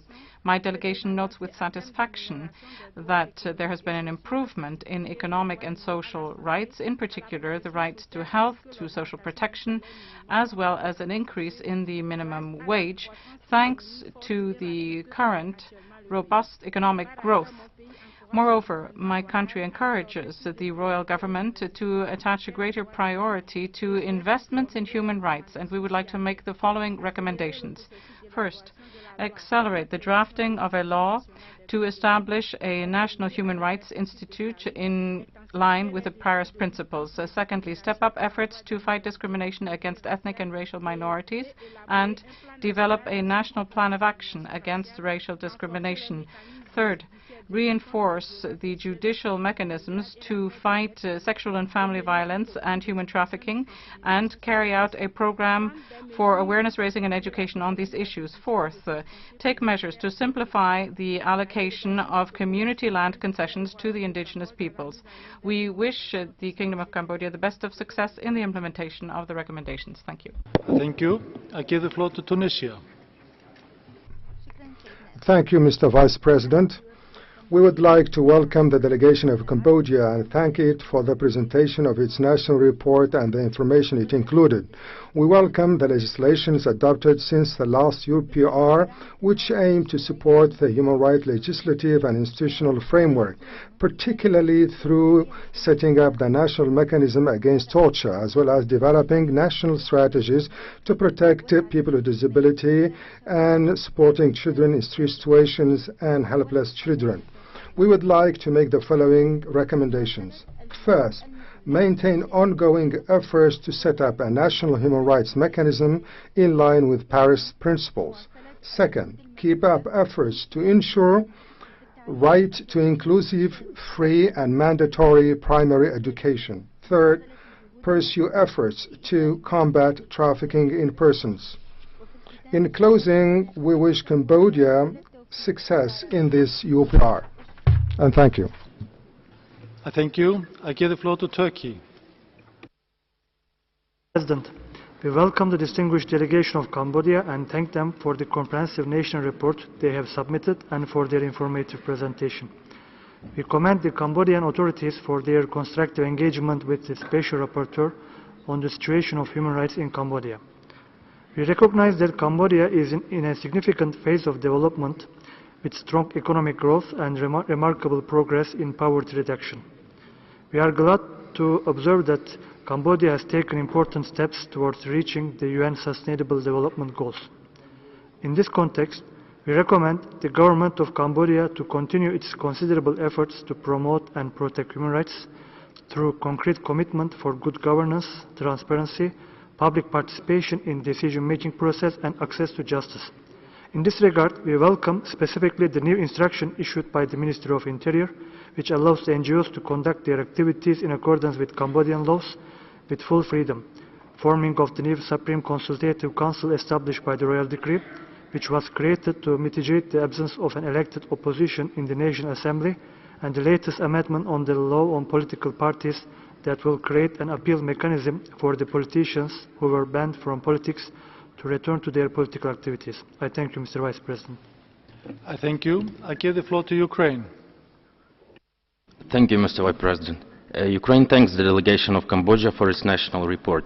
We note certain progress since the second UPR cycle and acknowledge Cambodia's strong record of ratification of core human rights instruments. However, Ukraine is concerned with credible reports pointing to a shrinking civic space in Cambodia, including adoption of legislation that restricts civil and political rights. We regret that these challenges are aggravated by reported undermining of the country's judiciary. We believe that enhancing cooperation with UN special procedures and establishment of a fully functioning national human rights institution would contribute to addressing them.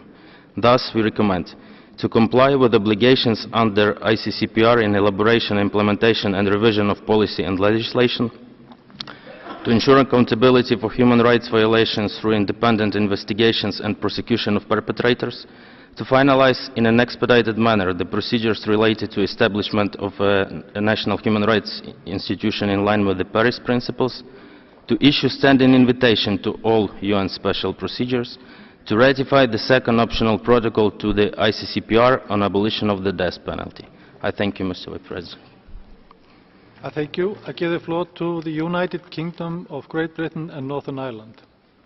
Thank you, Mr. Vice President. The UK welcomes the delegation of Cambodia and appreciates its participation in the UPR.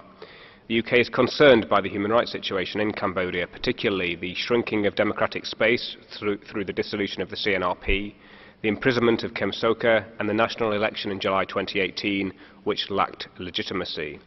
We note that Cambodia has amended Article 45 of the Law of Political Parties and removed the required 3 days notification of NGOs' activities to the local authority. However, we urge that all charges against Kem Sokha be dropped. We have 3 recommendations. 1. Reverse the forced closure of media outlets, repeal provisions of the criminal code that criminalise defamation and restrict freedom of expression and assembly, and remove without conditions the ban on the 118 former CNRP members from engaging in political activities. 2. Improve and expand identification and protection procedures for victims of human trafficking, forced labour and bonded labour, and ensure adequate access to support services and sheltered accommodation. And 3. Implement a coherent resettlement policy and simplified process for granting communal land titles, consulting communities, civil society and indigenous groups. The UK recognises Cambodia's commitment to ending human trafficking and bonded labour. We encourage Cambodia to accept a visit from the UN Special Rapporteur on contemporary forms of slavery. Thank you, Mr. Vice President. Thank you. I give the floor to the United States of America. Thank you. The United States welcomes the Cambodian delegation. We recommend that Cambodia, 1, immediately and unconditionally reinstate the rights of members of the political opposition and release all persons who have been arbitrarily detained, including Kem Sokha. 2, immediately remove all undue restrictions on civil society and independent media, including withdrawing the interministerial decision known as Prakas 170 on digital expression. 3, as previously committed to by the government following Cambodia's second UPR review, simplify and reform registration procedures for unions and other civil society organizations. We remain gravely concerned about the serious decline in the respect for civil and political rights in Cambodia. The government's suppression of the political opposition, independent media, and civil society, and undue restrictions on workers' rights to freedom of association and peaceful assembly resulted in July 29 parliamentary elections that were neither genuinely free nor fair. Collectively, these developments substantially eroded Cambodia's prior achievements in promoting political reconciliation and economic growth. Thank you. Thank you. I give the floor to Uruguay. Señor Vicepresidente. Thank you very much, Vice President. Uruguay welcomes the Cambodian delegation and commends Cambodia for the measures adopted following the last UPR aimed at reducing child labour and eliminating the worst forms of child labour, as well as the campaigns aimed at eliminating violence against women and girls, as demonstrated by the national report. In that regard, we look forward to seeing a continuation of the taking into account of our previous recommendation concerning the adoption of measures to prevent violence and sexual abuse, including rape, the promotion of effective mechanisms to receive and investigate complaints, and the provision of medical and psychological care for victims. We'd like to urge Cambodia to continue to work and, in so doing, to make the following recommendations: to redouble its efforts to eliminate discrimination against women in the legal sphere and ensure that discriminating stereotypes and damaging practices to which Cambodian women are subject are combated. Secondly, that they amend their national legislation in order to ensure that it's in line with the CRC and particular attention is placed on their criminal code and the juvenile justice system in so doing. Finally, spurred on by the principle of equality and non-discrimination, Uruguay recommends that effective measures are adopted to combat and punish discrimination and violence motivated by sexual orientation and gender identity. Thank you very much. We wish you all the best in your review. Thank you. I give the floor to the Bolivarian Republic of Venezuela. Thank you very much, President. We welcome the illustrious delegation of Cambodia and appreciate its efforts to comply with the recommendations accepted under the UPR.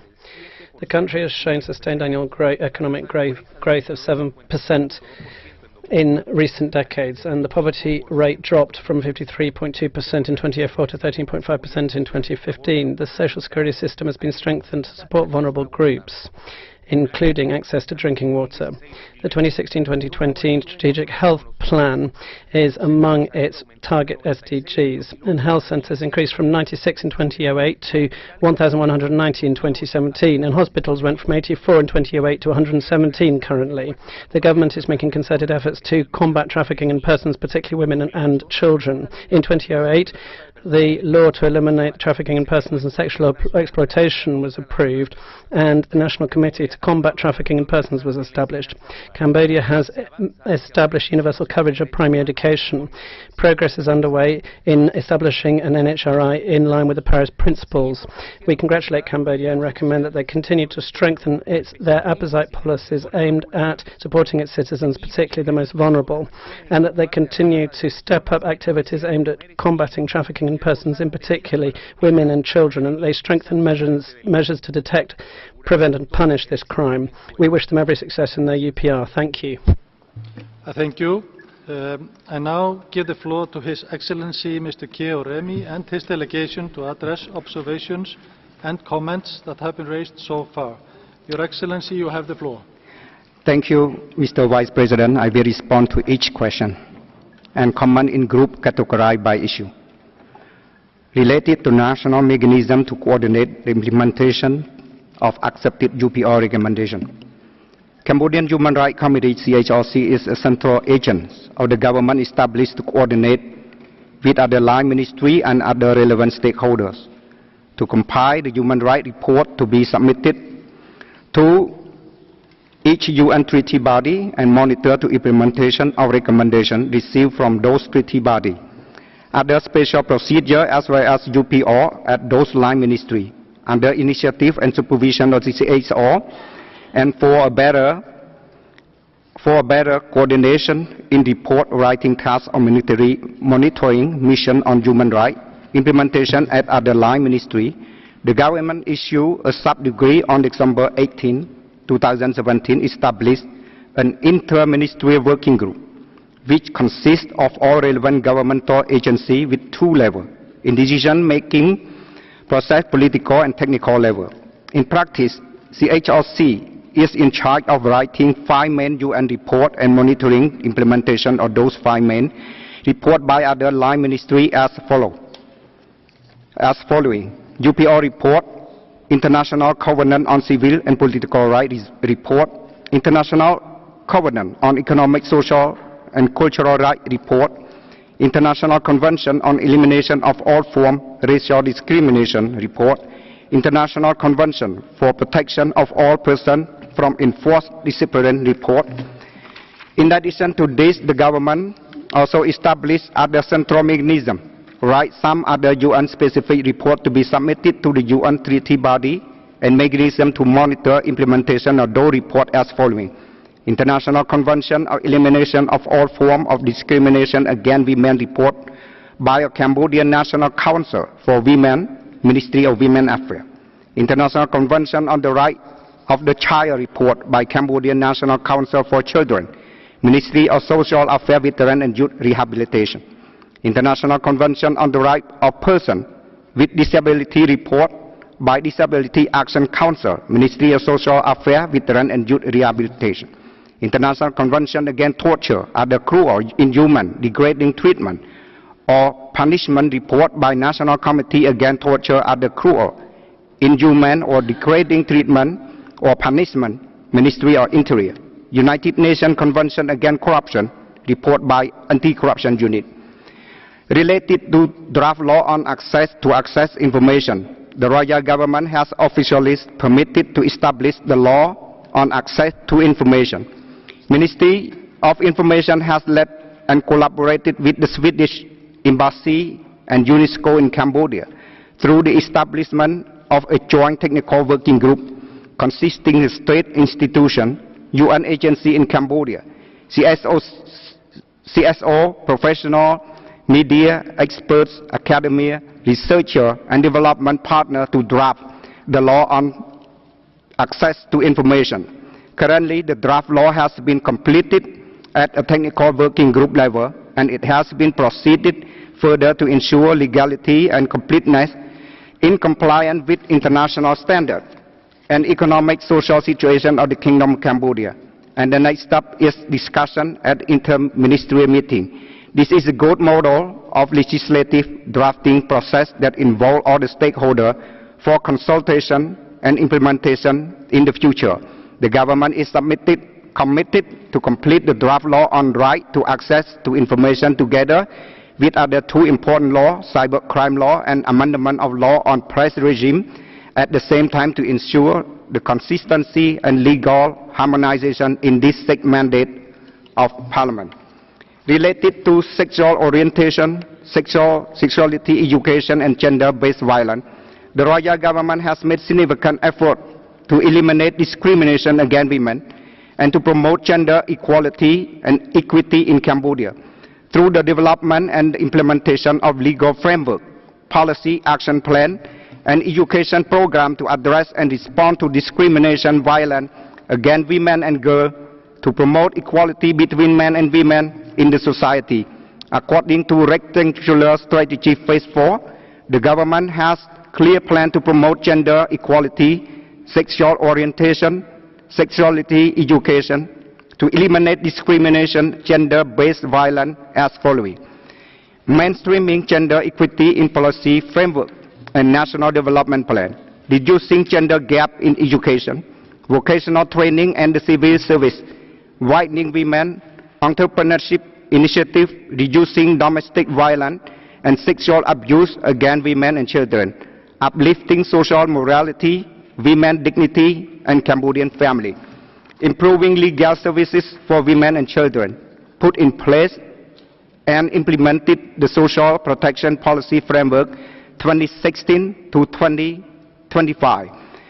LGBT, related to LGBT, even though there is a lack of policy and legal framework governing the right of LGBT people, the government has been taking some action eliminating discrimination against LGBT community in Cambodia through promoting the public awareness on this issue and the dissemination program via media, formal and informal education. Regard with legal awareness, the civil law of Cambodia not yet recognize the legitimacy of homosexual marriage and registration. However, the law not either criminalize such marriage and practice like some other countries.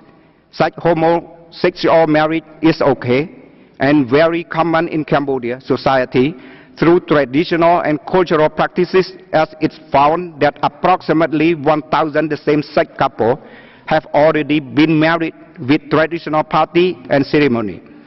In reality, the LGBT people in Cambodia are exercising their right and freedom without restriction from the government and doing a lot of advocacy campaign locally and internationally to promote their right and freedom with full support and participation from government, particularly CHRC and Prime Minister also assure and send a message to the LGBT community through CHRC President, that's me, that the government must take the lead in promoting the LGBT right and eliminating all forms of discrimination against this community in Cambodia. However, to amend the civil law in order to legalize such practice, there need to be more advocacy and promotion of public awareness so that it is more acceptable from society and community. The cultural resistance become less. As a result, the law will then be amended accordingly. Related to accession and ratification of other international human rights treaty and convention, Cambodia does much value human rights and democracy. Obviously, this country ratified 8 out of 9 core international human rights instruments, making it one of the prominent countries in terms of being party to human rights treaty. The royal government of Cambodia has also been studying legal factor, national economic factor, and other relevant factors to determine appropriate time and condition, which will ensure that the Kingdom of Cambodia deserves ratification or accession of other international treaties such as the Convention on the Protection of the Right of All Migrant Workers and the member of their family, the UNESCO Convention on the Prevention of Discrimination in Education, the 2 optional protocols, 2 Covenant on Civil and Political Rights, the optional protocol to Covenant on Economic, Social, Cultural Rights, Article 14 of the Convention on Elimination of All Forms of Racial Discrimination, the optional protocol to Convention on the Right of Persons with Disability, and other important international legal instruments. Arrest Kamsaka and dissolution of CNRP. National reconciliation is subject to genuine commitment from all parties concerned to put national interests at the top without receiving order from foreign power. For the case of Mr. Kamsaka, the government has clear evidences to prove that he was involved in a treason case with support from foreign power to topple legitimate government through undemocratic means. Such illegal act is not subject to discussion on promotion of democracy when it itself is naturally a subversion of democracy. The current Cambodian legitimate action against individual Mr. Kamsaka and institutions who committed treason and conspiracy is the only legitimate way to protect our peace and democracy under the rule of law. In fact, the act of treason, espionage, and conspiracy with the foreign power that advocate the overthrow of the legitimate government is subject to severe punishment under every country law, and Cambodia is no exception. However, it is very regretful to see that its only legitimate action by sovereign state have been politicized under the banner of human rights and democracy due to geopolitical interests of other states. Based on overwhelming evidence, including Kamsaka video footage and several statements of members of the CNRP Standing Committee affirming a systematic manner of cooperation between CNRP and organization and convict person sovereignty and foreign government to overthrow the legitimate government in Phnom Penh, the Supreme Court came to the conclusion that the CNRP, an organization, conspired with the foreign power to overthrow legitimate government in Cambodia by way of color revolution. Such as an act is an illegal act against the Kingdom of Cambodia, harming the national security and a threat to the peace of country, in clear violation of the point 2, 3, 5, 6, 7, and 8 of Article 6 New 2 and Article 7 of the Law Political Party. The decision of the Supreme Court was made by a panel of 9 judges at the public hearing held in accordance with the court procedure of the Kingdom of Cambodia, whereby all the relevant parties were afforded to opportunity present the defense by appointing their own representative or legal defense team following the Supreme Court summons. The CNRP have chosen not to file defense petition nor have they appointed a representative or lawyer to attend the court proceeding, which is tantamount to an abandonment of their legal right to defend themselves before the court. We wish to highlight that such court practices do not differ from those of other countries, whether they belong to the common law or civil law system. By refusing to participate in the court proceeding, the CNRP not only abandoned its right to legal defense, but also acquiesced to a guilty plea in absentia for its violation of the various provisions of the law political party. Legal action against political party violating the law is the normal process in democratic state to constitute the enforcement of principle of the rule of law, to strengthen the process of democracy and to guarantee peace stability, which serve as a basis for long-term sustainable socio-economic development. However, under the spirit of the national unity, the 2 parliamentarian members and other 14 offenders who are the members of former opposition party has been released on the amnesty request from the Prime Minister, and Mr. Kamsaka has been released on bail under judicial supervision and wait for further court procedure. While there is a lack of opposition party in the parliament due to result democratic election held in July last year, and in order to further promote democracy and the rule of law in Cambodia, the royal government has set up participatory consultative mechanism with all political parties in Cambodia known as Supreme Consultative Council to collect multifaceted input for the benefit of national construction. This council replaced the existence of opposition in parliament as it creates a public consultative forum within the process of legal and policy formulation and implementation, and also check and balance platform with government through their monitoring mechanism, criticism, comments and recommendations provided to the government to be addressed. Media and freedom and expression related. It is commonly reported that freedom of expression in Cambodia is under threat. However, it is a matter of misperception. Currently, Cambodia has some 800 printer media organizations, 70 online publications, 22 TV stations, 330 radio stations, 38 journalist associations. The royal government is dedicated to increase the use of internet all over the country, and today some 50% of total population can access and use it. Therefore, if the government wants to limit freedom of expression, then government would not have any incentive to increase the best channel for sharing freely information and opinion.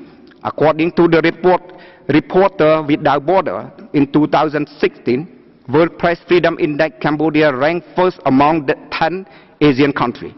Freedom of expression does not mean freedom to insult, to fake information, to defame someone. Right to expression of opinion is not right to lie and discredit someone.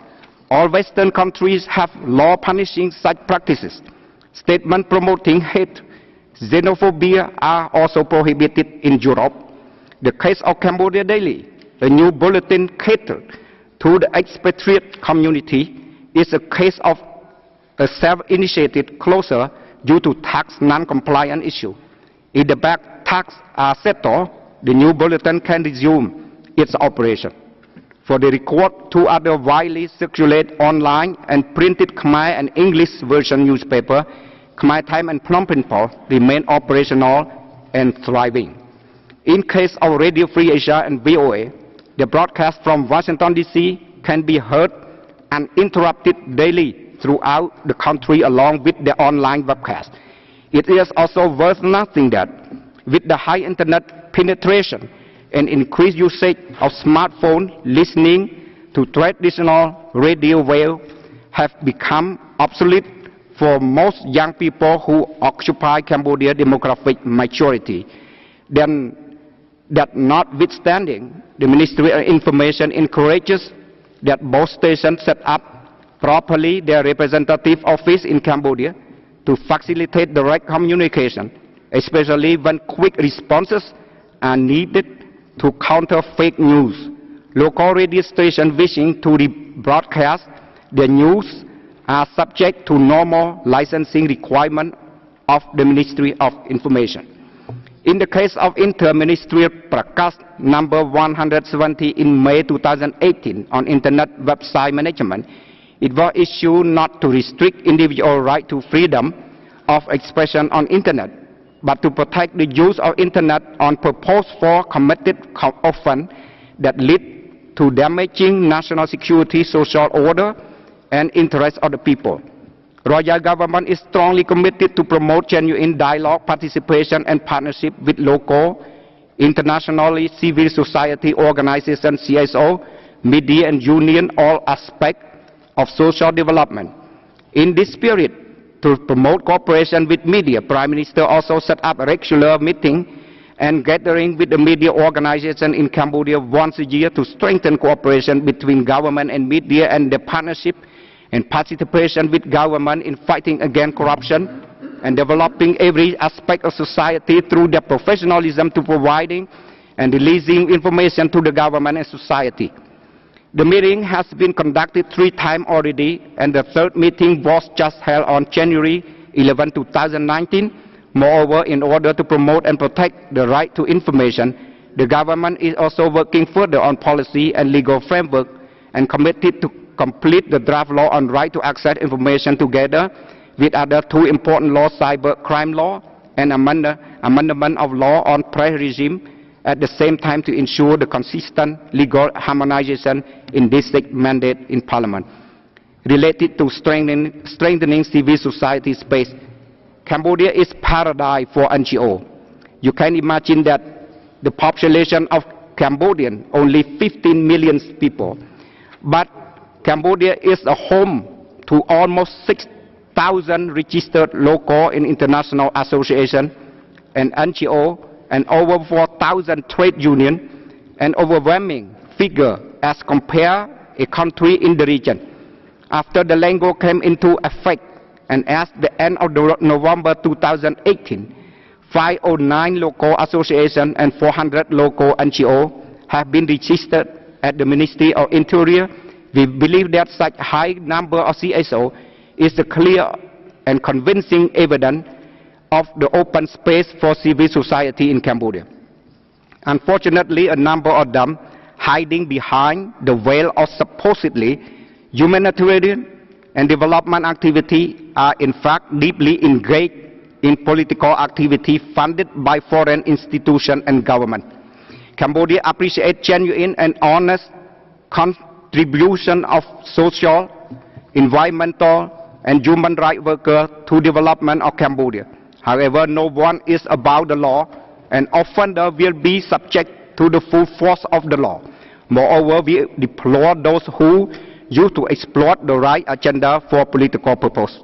Cambodia wishes to refer to several positive points raised by the UN Special Rapporteur Professor Rona Smith in her end of mission statement, dated 8 November 2018. She welcomed the recent creation of the government working group under the leadership of the Ministry of Interior to consult regularly with civil society. A preparatory meeting was held on 7 December 2018, and the second forum on partnership between the government and CSO was held on 17 January 2019.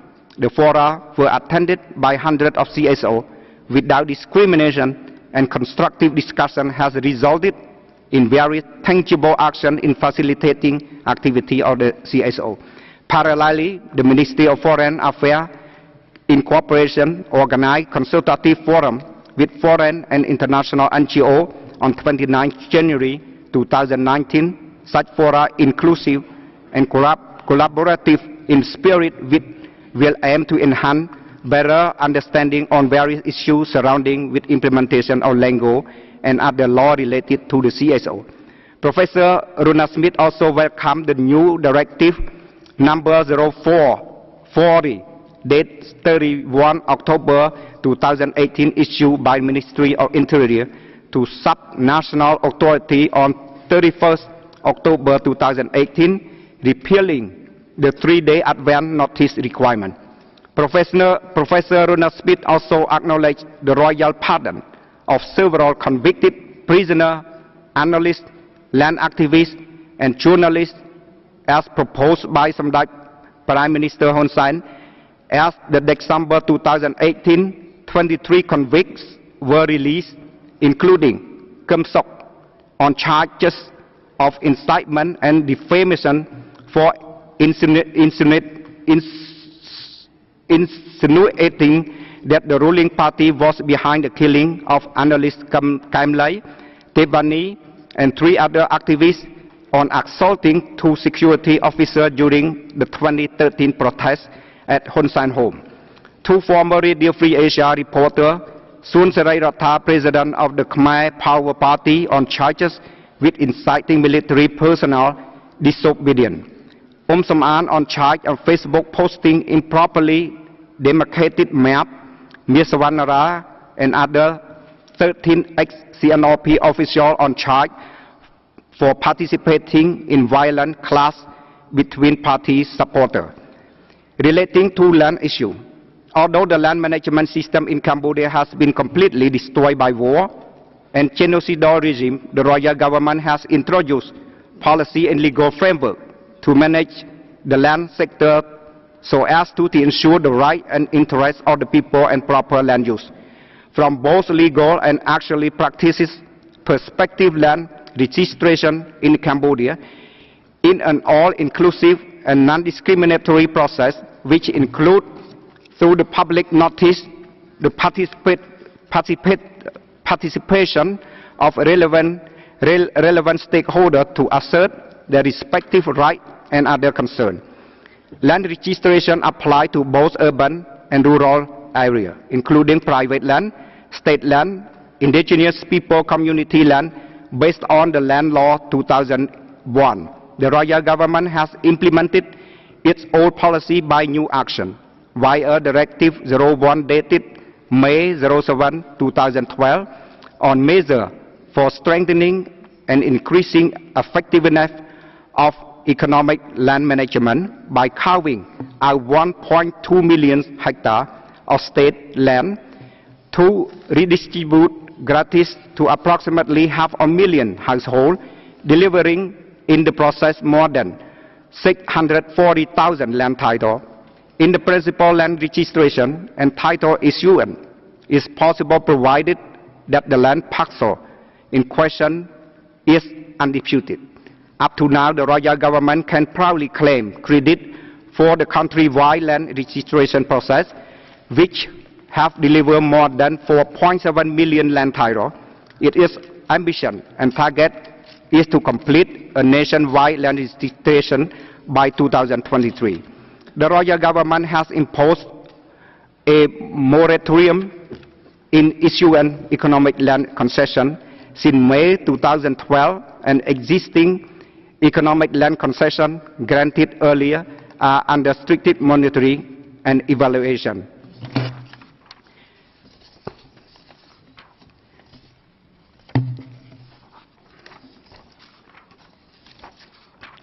Related to the right to education, with full peace and development in educational sector in Cambodia has been growing from time to time, and the right to education.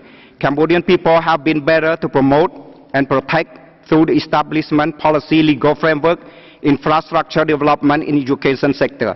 In infrastructure development, more schools have been constructed and moved closer to our people in local community by having one secondary school in one commune and one high school in one district. The development in education sector has provided a lot of favorable conditions to our Cambodian female to achieve the complete general education. As a result, more than 50% of female in Cambodia has complete general education, and public education institutions with secondary and high school level increased up to 1,731 schools, with 486 high school and 1,245 secondary schools throughout the whole country, with the total number to 279,480 students, in which 53.33% are female. For higher education level, the number of universities now increased up to 121, in which 48 schools are public, 73 schools are private throughout the whole country, with the total number of 219,069 students, in which 43.69 are female. Thank you very much. Thank you, Your Excellency. We will now continue with our interactive dialogue. The next speaker is Vietnam. You have the floor. Mr. Vice President, Vietnam warmly welcomes the delegation of Cambodia and thanks it for the presentation of the national report. We welcome the continued commitment and efforts by Cambodia in protecting and promoting human rights, especially the rights of vulnerable groups. We commend the various achievements of Cambodia in recent years, including poverty reduction, gender equality, universal primary education, access to healthcare services. Vietnam would like to put forward the following recommendations. 1. Take further measures to sustain and reinforce progress made in poverty reduction. 2. Continue efforts to ensure inclusive and equitable quality education for all. Vietnam wishes Cambodia a successful review. I thank you, Mr. Vice President. Thank you. I give the floor to Yemen. Thank you, Mr. President. We welcome the President and members of the Cambodian delegation, and we thank them for their exhaustive and valuable presentation in which they have detailed the achievements of the government in the field of human rights.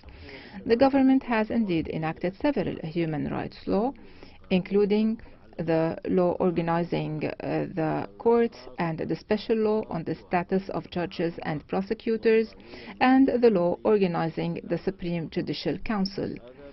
This besides what has been achieved in the field of public services, development and poverty reduction. My delegation supports the efforts undertaken by the government of Cambodia and recommends it to pursue its effort to finalize the law on the National Human Rights Commission and to activate the role of that commission. Finally, we wish Cambodia a successful review. Thank you. Thank you. I give the floor to Algeria.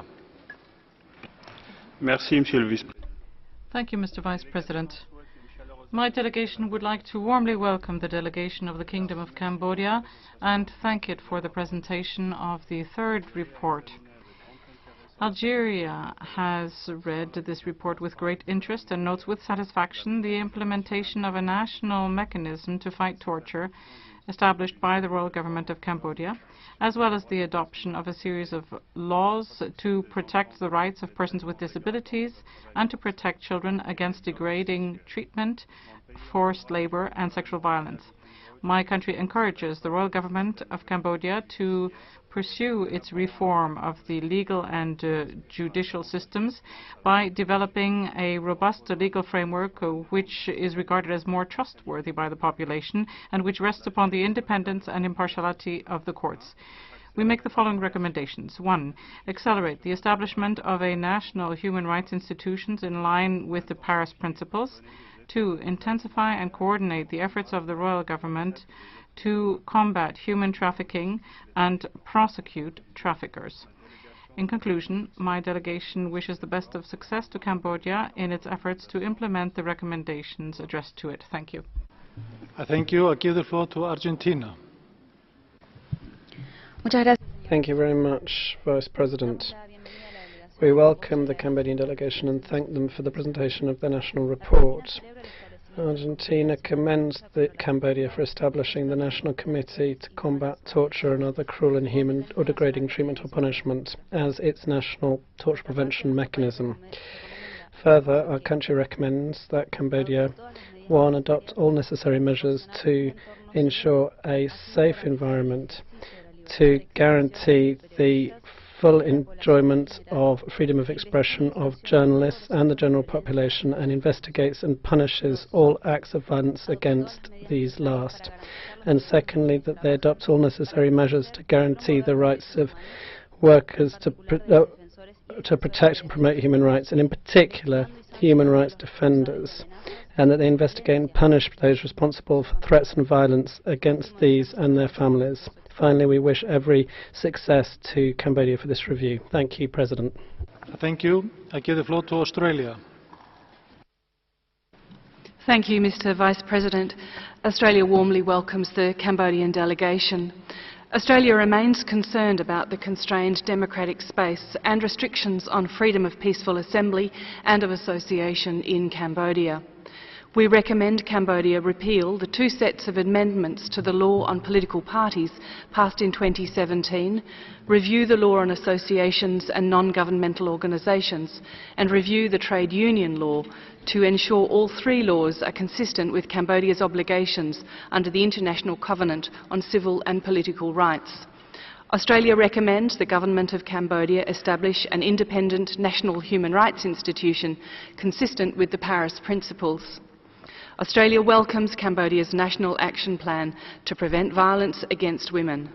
Australia recommends that Cambodia allocate sufficient human and financial resources to establish at least 5 one-stop service centres by 2024 to provide support services free of charge to victims of gender-based violence. Finally, Australia recommends Cambodia introduce, by the end of 2023, an anti-discrimination law which guarantees equality and explicitly prohibits discrimination of all kinds, including on the basis of religion, sexual orientation, gender identity and expression, and sex characteristics. I thank you. Thank you. I give the floor to Austria. Vice President, Austria welcomes His Excellency Mr. Kiorimi and the delegation of Cambodia and thanks them for their report and presentation today.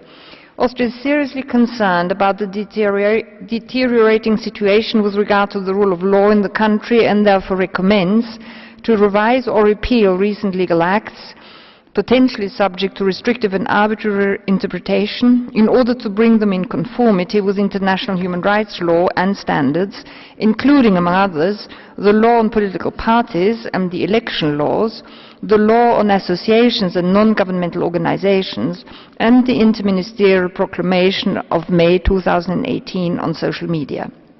We also remain concerned about the impartiality of the Cambodian judiciary and therefore recommend to strengthen the independence and functioning of the judiciary, in particular by repealing or significantly amending the law on the organization of the courts, the law on the statute of judges and prosecutors, and the law on the organization and the functioning of the Supreme Court of the Magistracy.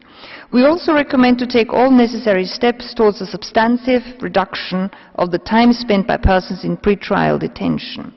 Recognizing Cambodia's efforts to resolve outstanding claims in the land sector, we recommend to ensure that all pending land disputes, evictions and relocations are settled in a fair, transparent, negotiated and adequately compensated manner in accordance with...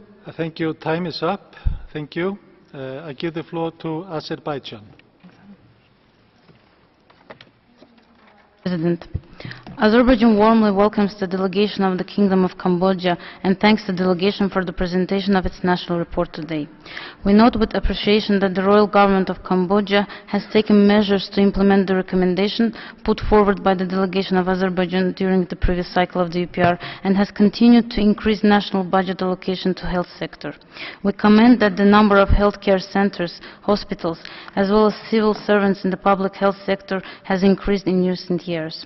We also welcome the adoption of the Health Strategic Plan 2016-2020. While applauding Cambodia for the early achievement of the related Millennium Development Goals, we would like to recommend Cambodia to continue its efforts to meet Goal 3 of the Sustainable Development Goals. We commend that economic growth had continued at high levels in Cambodia and poverty had continued to decline. In this regard, we positively note that Cambodia has been strengthening and expanding good cooperation with partners for effective implementation of programs aimed at rural development and poverty reduction. We recommend Cambodia to further continue these measures. In conclusion, we wish Cambodia a very successful review. Thank you, Mr. Vice President. Thank you. I give the floor to Belgium. Belgium welcomes the delegation of Cambodia and wishes it every success in the exercise of its third UPR. We are pleased with the good cooperation between Cambodia and the Special Rapporteur, Mrs. Rona Smith. However, my country is concerned about Cambodia's shrinking space for civil society and the lack of judicial independence. Belgium therefore recommends the government of Cambodia to amend the law on trade unions in consultation with workers, labor advocates and other stakeholders to bring it in full compliance with ILO Conventions 87 and 98. 2. To ratify the second optional protocol to the International Covenant on Civil and Political Rights. And 3. To amend the laws on the organization of the courts, the statute of judges and prosecutors, and the organization and functioning of the Supreme Council of the Magistracy to guarantee and protect the independence of the judiciary. Thank you, Mr. President. Thank you. I give the floor to Penin. Merci, Monsieur le Vice-Président. Thank you, Mr. Vice President. My delegation would like to welcome the delegation of Cambodia and congratulate it on the presentation of its national report. While we welcome the progress achieved by the country in promoting and protecting human rights since the last UPR cycle, in particular by the ratification of several international legal instruments, we would like to make the following recommendations. 1. Accede to the Convention relating to the status of stateless persons of 1954 and to the 1961 Convention on the Reduction of Statelessness. 2. Accede to the optional protocol to the International Covenant on Civil and Political Rights on individual communications. And to conclude, my delegation wishes Cambodia the best of success for this UPR. Thank you. Thank you. I give the floor to Bhutan. Thank you, Mr. Vice President. Bhutan warmly welcomes the delegation of Cambodia and thanks them for the progress made in implementing their recommendations from the last cycle. We note with appreciation the judicial reforms undertaken by Cambodia, particularly the adoption of 3 core laws on the organization of the court, status of judges and prosecutors, and the organization and functioning of the Supreme Council of the Magistracy. We also note the measures taken to educate and train people, including the civil servants and law enforcement agencies, for disseminating information on human rights.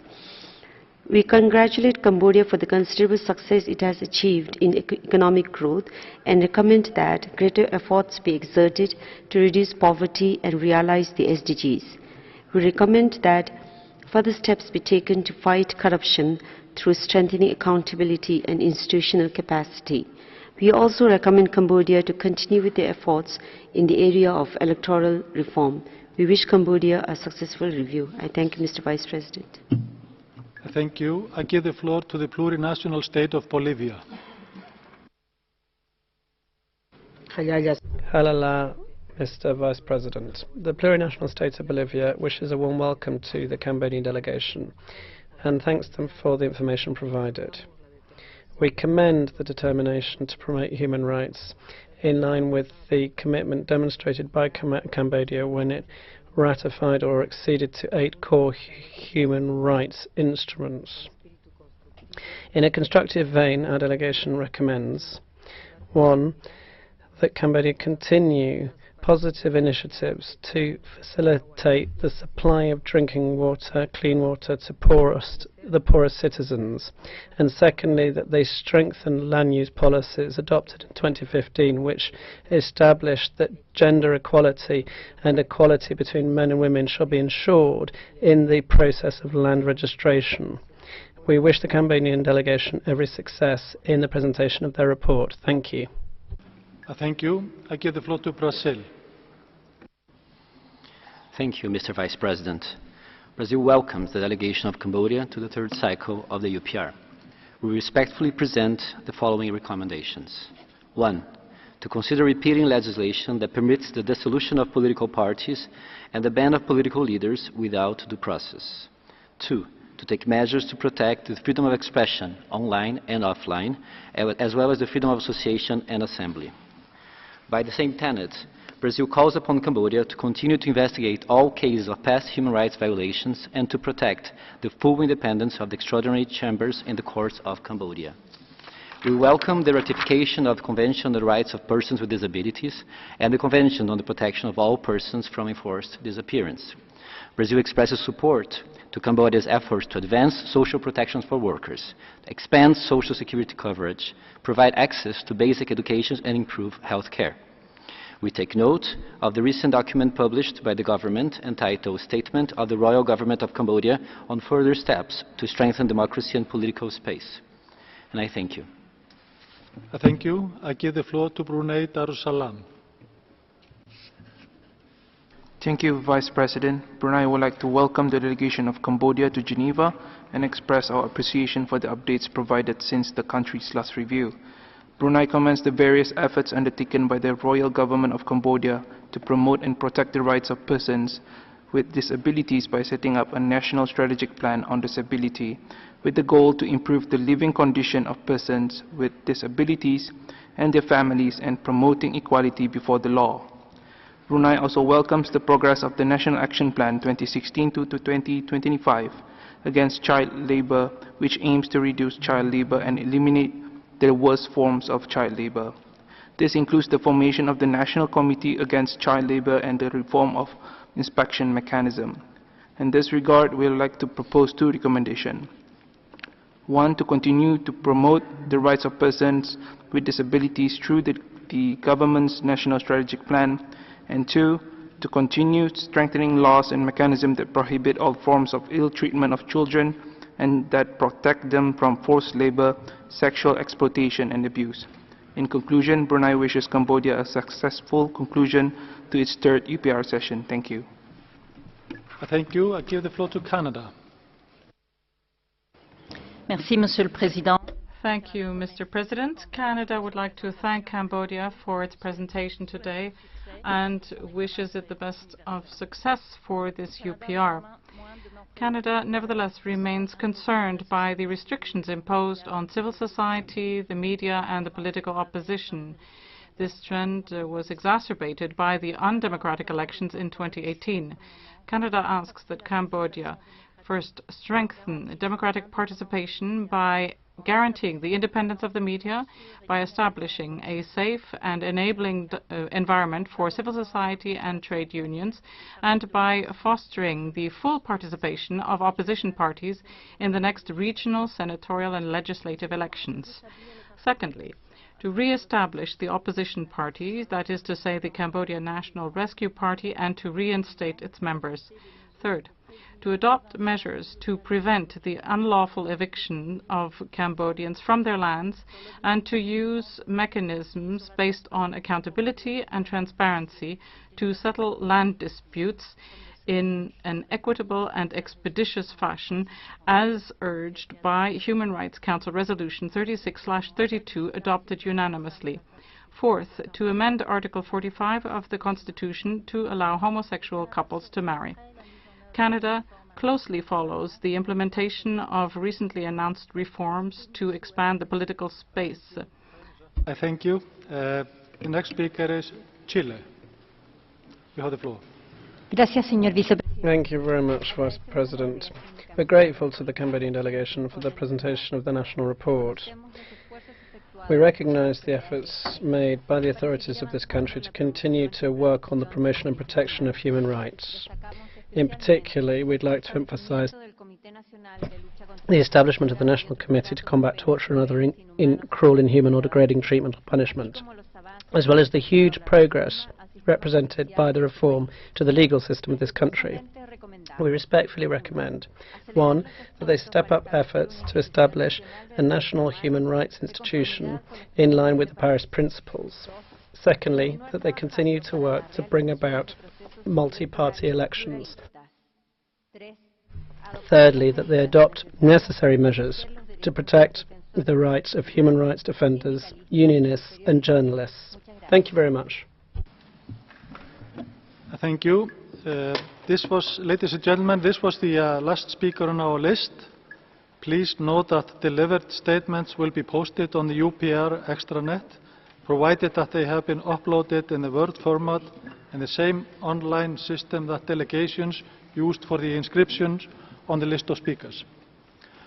I now give the floor to His Excellency Mr. Keo Remy and his delegation to address observations and comments and to make the final remarks. You have the floor, Your Excellency. Thank you, Mr. Vice President. I would like to give the floor to my colleague, Excellency Chin Melin, Vice President of the CHRC, also representative from the Ministry of Justice. Mr. Vice President, as permitted by His Excellency Head of Cambodia Delegation, I would like now to respond to the comments and recommendations provided by the delegate, and also like to answer some the advanced question provided by the member state to us. And we are very much thankful to the member state who provided the advanced question to us. This is showing that you have a great interest and pay much attention to our human rights situation development in Cambodia. So first, related with the establishment of the National Human Rights Institution, I would like to update you a little bit about the current development and process. The Royal Government of Cambodia agreed in principle to establish a National Human Rights Institution through drafting the law on establishment of National Human Rights Institution in accordance with the Paris Principle.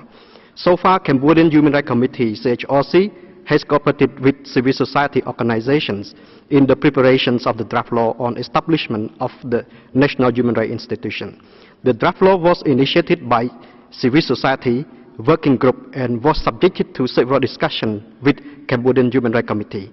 However, the draft law has not been finalized yet.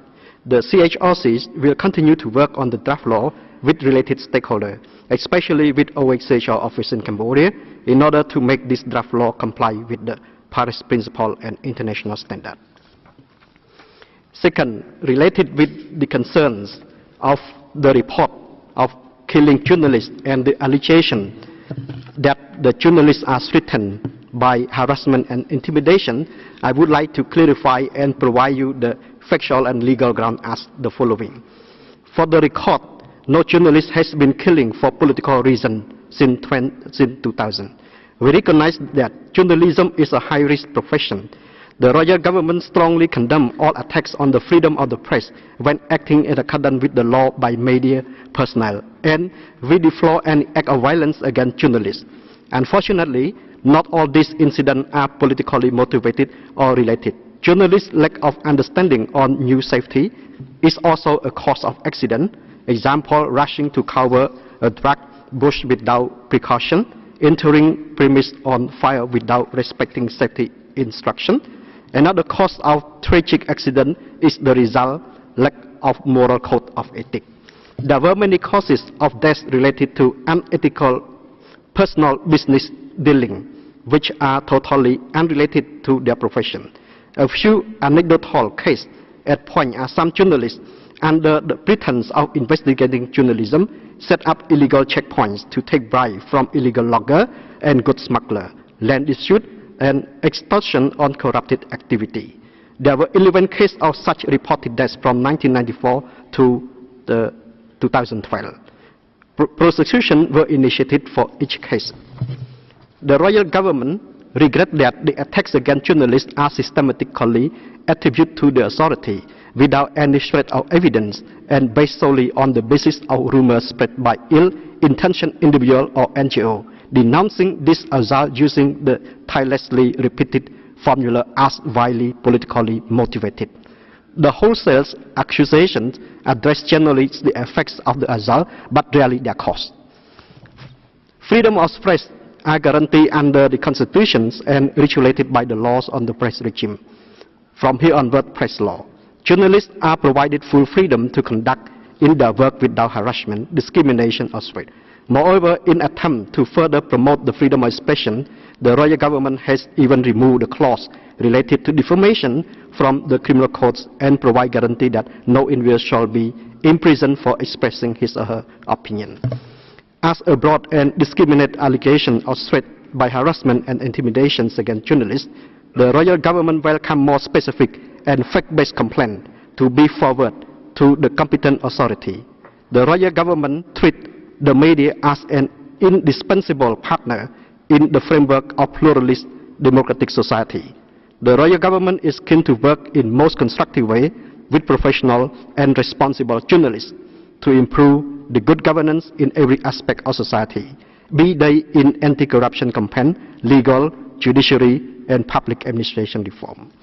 Third, related with election process in 2018 and the amendment of the law on political party, I would like to clarify as the following.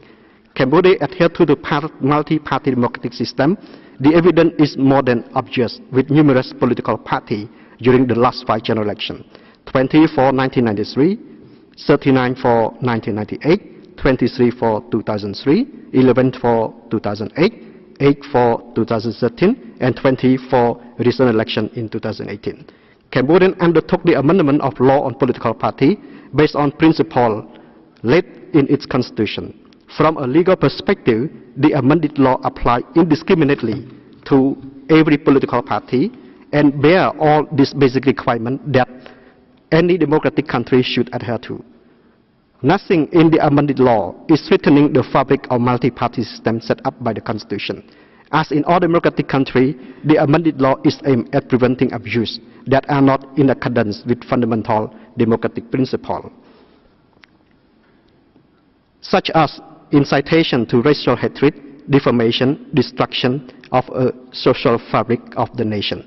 It is inviolably duty of the government to protect the sanctities of its existing institution. What Cambodia did in terms of amending its own political party law is not at odds with international practice.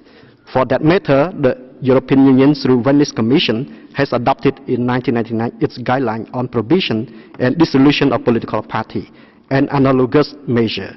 The prohibition or dissolution of political party can be envisaged, if necessary, to protect democratic society when, for example, a party advocates violence in all forms such as racism, xenophobia, and intolerance. We see the same practice and stipulation in some countries in Europe, such as French, Danish, Portuguese constitution and law, and also in some other countries in Asia, namely Indonesia, Malaysia, and Philippines, etc. Thank you very much for your attention. Thank you. May I give the floor to Excellency Naisomor, Permanent Representative to the UN in Geneva. Thank you, Mr. Head of Delegation, for giving me the floor, and also thank you, Mr. Vice President. I observe that some distinguished delegates, prioritize civil and political rights over economic, social, and cultural rights when addressing Cambodia issues, where these two fundamental groups of rights should not be treated differently. As a result, for Cambodia economic growth, which came from the hard-earned peace under the win-win policy of Samdech Prime Minister Hun Sen, have been underestimated, whereas Cambodia's few mediocre shortcomings have been over-exacerbated. Therefore, for Cambodia, peace is a prerequisite for development that the government must defend at any price in order to uphold people's prosperity and rights, particularly economic and social rights. Having said that, does not mean we ignore other rights and freedoms. We listen to all concerns raised, but those concerns should be undertaken based on mutual respect. Any dialogue bearing insulting or humiliating character or politicization in nature is not welcome. UPR process is not a forum for launching political propaganda for the benefit of one group or one political party at the expense of others. Human rights should not be politicized. It should be applied in a fair and impartial manner. one should subject one's own country or group to the same standard applied on others. As for Cambodian citizens, they are equally treated before law, irrespective of their status or political affiliation. They are entitled to countless rights and freedom, including freedom of expression, peaceful assembly, and of association, among others. But those rights and freedom shall be performed with special duty and responsibility, taking into account others' rights, national security, public order, as stated by Article 19 of the ICCPO. I thank you, Mr. Head of Delegation. Mr. Vice President, I would like to give the floor to Excellency Soksakan, representative from Ministry of Foreign Affairs. Thank you, Mr. Head of Delegation. Mr. Vice President, delegates, ladies and gentlemen, for Cambodia, this year represents the 40th year of liberation and our 20th year of genuine peace and national unity achieved through the win-win policy. From the first general election brokered by the United Nations in 1993 to 4 consecutive elections organized by Cambodians, the society is proving itself to be on course in an irreversible and peaceful democratization process.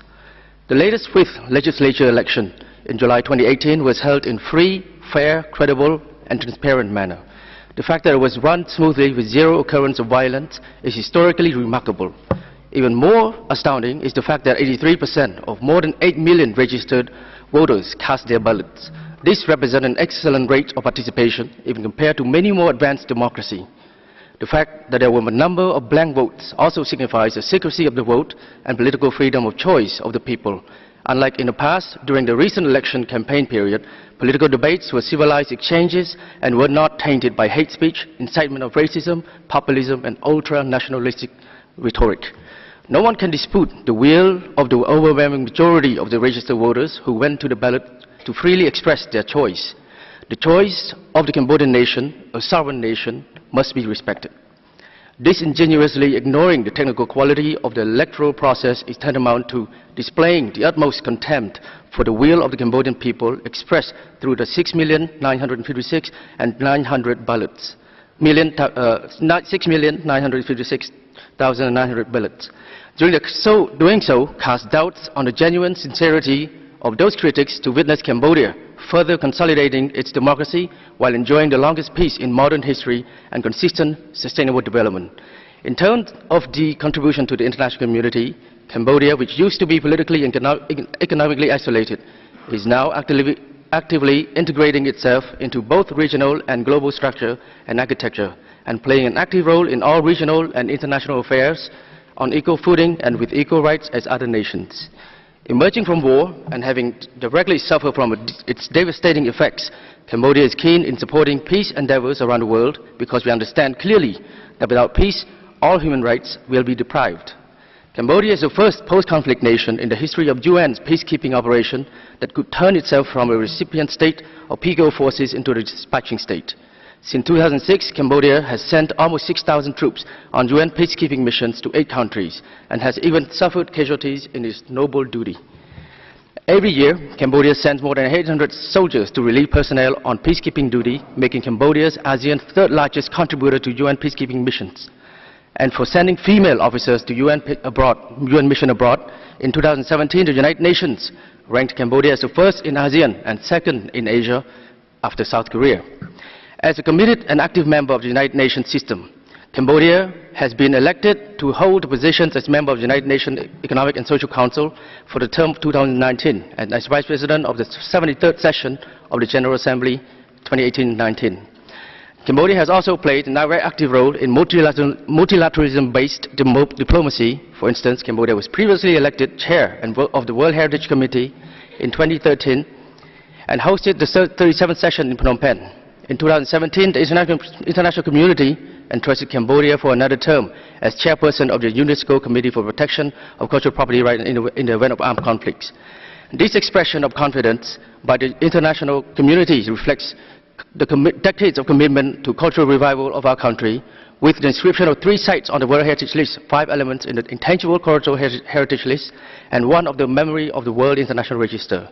Moreover, the international coordinating committees for Angkor and Pavia are also highly regarded as successful models of multilateral cultural management in close collaboration with the UNESCO, partner states, and relevant body. Further success is exemplified by the establishment of the hybrid court extraordinary chambers in the courts of Cambodia, or the Khmer Tribunal, under the close collaboration with the United Nations and the Royal Government of Cambodia in achieving justice for the population for atrocity committed during the genocidal regime, and as a country traumatized by ruthless, geopolitically driven bombings and wars, Cambodia has made transformative progress in safeguarding and promoting our social, cultural rights and social justice. The Royal Government of Cambodia reiterates its unwavering commitment in strengthening peace, political stability, security and social order, promoting rule of law, human rights and dignity, liberal multi-party democracy, and implement concrete measures to enhance our people's livelihoods and welfare across generations. Thank you, Mr. Vice President, delegates, and ladies and gentlemen, for your attention. I'd like to pass the floor back to the our head of the delegation for his concluding remarks. Please. Mr. Vice President, distinguished delegate, Excellency, ladies and gentlemen, to achieve our aspiration for 2030 and 2050 to become a modern society where people can enjoy peace and harmony without recurrence of war and genocide, we have highlighted in our national report many measures we have taken to ensure social economic inclusion, sustainable society and people-centered development by maintaining our commitment through numerous reforms across the board. Without doubt, human rights are inalienable, and we recognize that there is always room to improve human rights protection. It is this end that Cambodia is always placed good governance at the core of its policy. We are appreciative to delegates for all genuine attention, comments, and recommendations in this open, constructive, and cooperative dialogue. We have listened attentively to all intervention, and we are grateful to delegate and recognition of the progress made by Cambodia over the last 5 years. While objective expressing understanding to the challenges facing Cambodia as the least developed country torn by war and genocide, on behalf of Cambodian delegation, I would like to sincerely thank all interested countries, and we seriously consider those comments and recommendations that are made in a good faith for the genuine progress of human rights in Cambodia. While we have shown clear commitment to implement and create awareness of human rights, we regret to hear numerous issues raised that do not truly represent our situation, especially in the area of civil and political rights. In this regard, we will continue to work closely with relevant stakeholders in a collaborative manner in accordance with the established law in order to safeguard the interests of both the majority of our citizens and also those from minority and marginal groups. We take note of all concerns raised and hope that relevant countries will abide to principle and stop politicizing issues of concern. Having said this, we won't accept those politically driven recommendations that are based on biases with complete disregard of fact and our national condition. It is our duty to safeguard our sovereignty, territorial integrity, peace, security and development based on respect for international law, but it should be recalled that in Cambodia as elsewhere in the world, the exercise of freedom, especially opinion of expression, is not absolute and must subject to recognition and respect for right and freedom of others. Freedom of expression is not the same as freedom to insult, to lie and fake information, or to defame or discredit individual or institution organizations. Statements inciting hatred, xenophobia are prohibited. That is why there are laws and regulations to sanction such practices. As in many other countries in the world, including those who are criticizing Cambodia. Mr. Vice President, let me reaffirm that the Royal Government of Cambodia attaches great importance to the UPR and will continue to uphold the principle of the UPR with its non-confrontational, non-politicized and non-selective approach. We would like to encourage members to view Cambodia's significant progress in an objective manner while adhering to constructive dialogue and cooperation. In particular, we absolutely oppose the practice of using human rights as the pretext to interfere in internal affairs of others and to undermine the sovereignty and territorial integrity. Recognizing that human rights are the common aspiration of humankind, Cambodia is consistently committed to the promotion and protection of human rights in accordance with Cambodian national context and phase of development. We are determined to achieve sustainable goals in our pursuit for social progress so that every Cambodian will have the opportunity to embrace a higher attainment of every aspect of human rights. To conclude, I would like to thank Mr. Vice President, the Troika, the Office of the High Commissioner for Human Rights, the Secretariat of all countries for effort in this review, and we will seriously consider the various recommendations in light of the Cambodian situation and reality, and will present our response to the Council within the given time frame. Thank you, Mr. Vice President. I thank His Excellency and the delegation for the presentation and participation in this review. The report of the review will be prepared by the members of the Troika, namely the representatives of Pakistan, Senegal and the United Kingdom of Great Britain and Northern Ireland.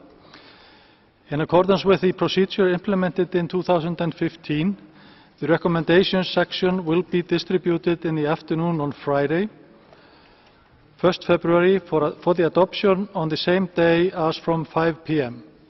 The full report, including the summary section, will be circulated by email on Friday, 8 February 2019.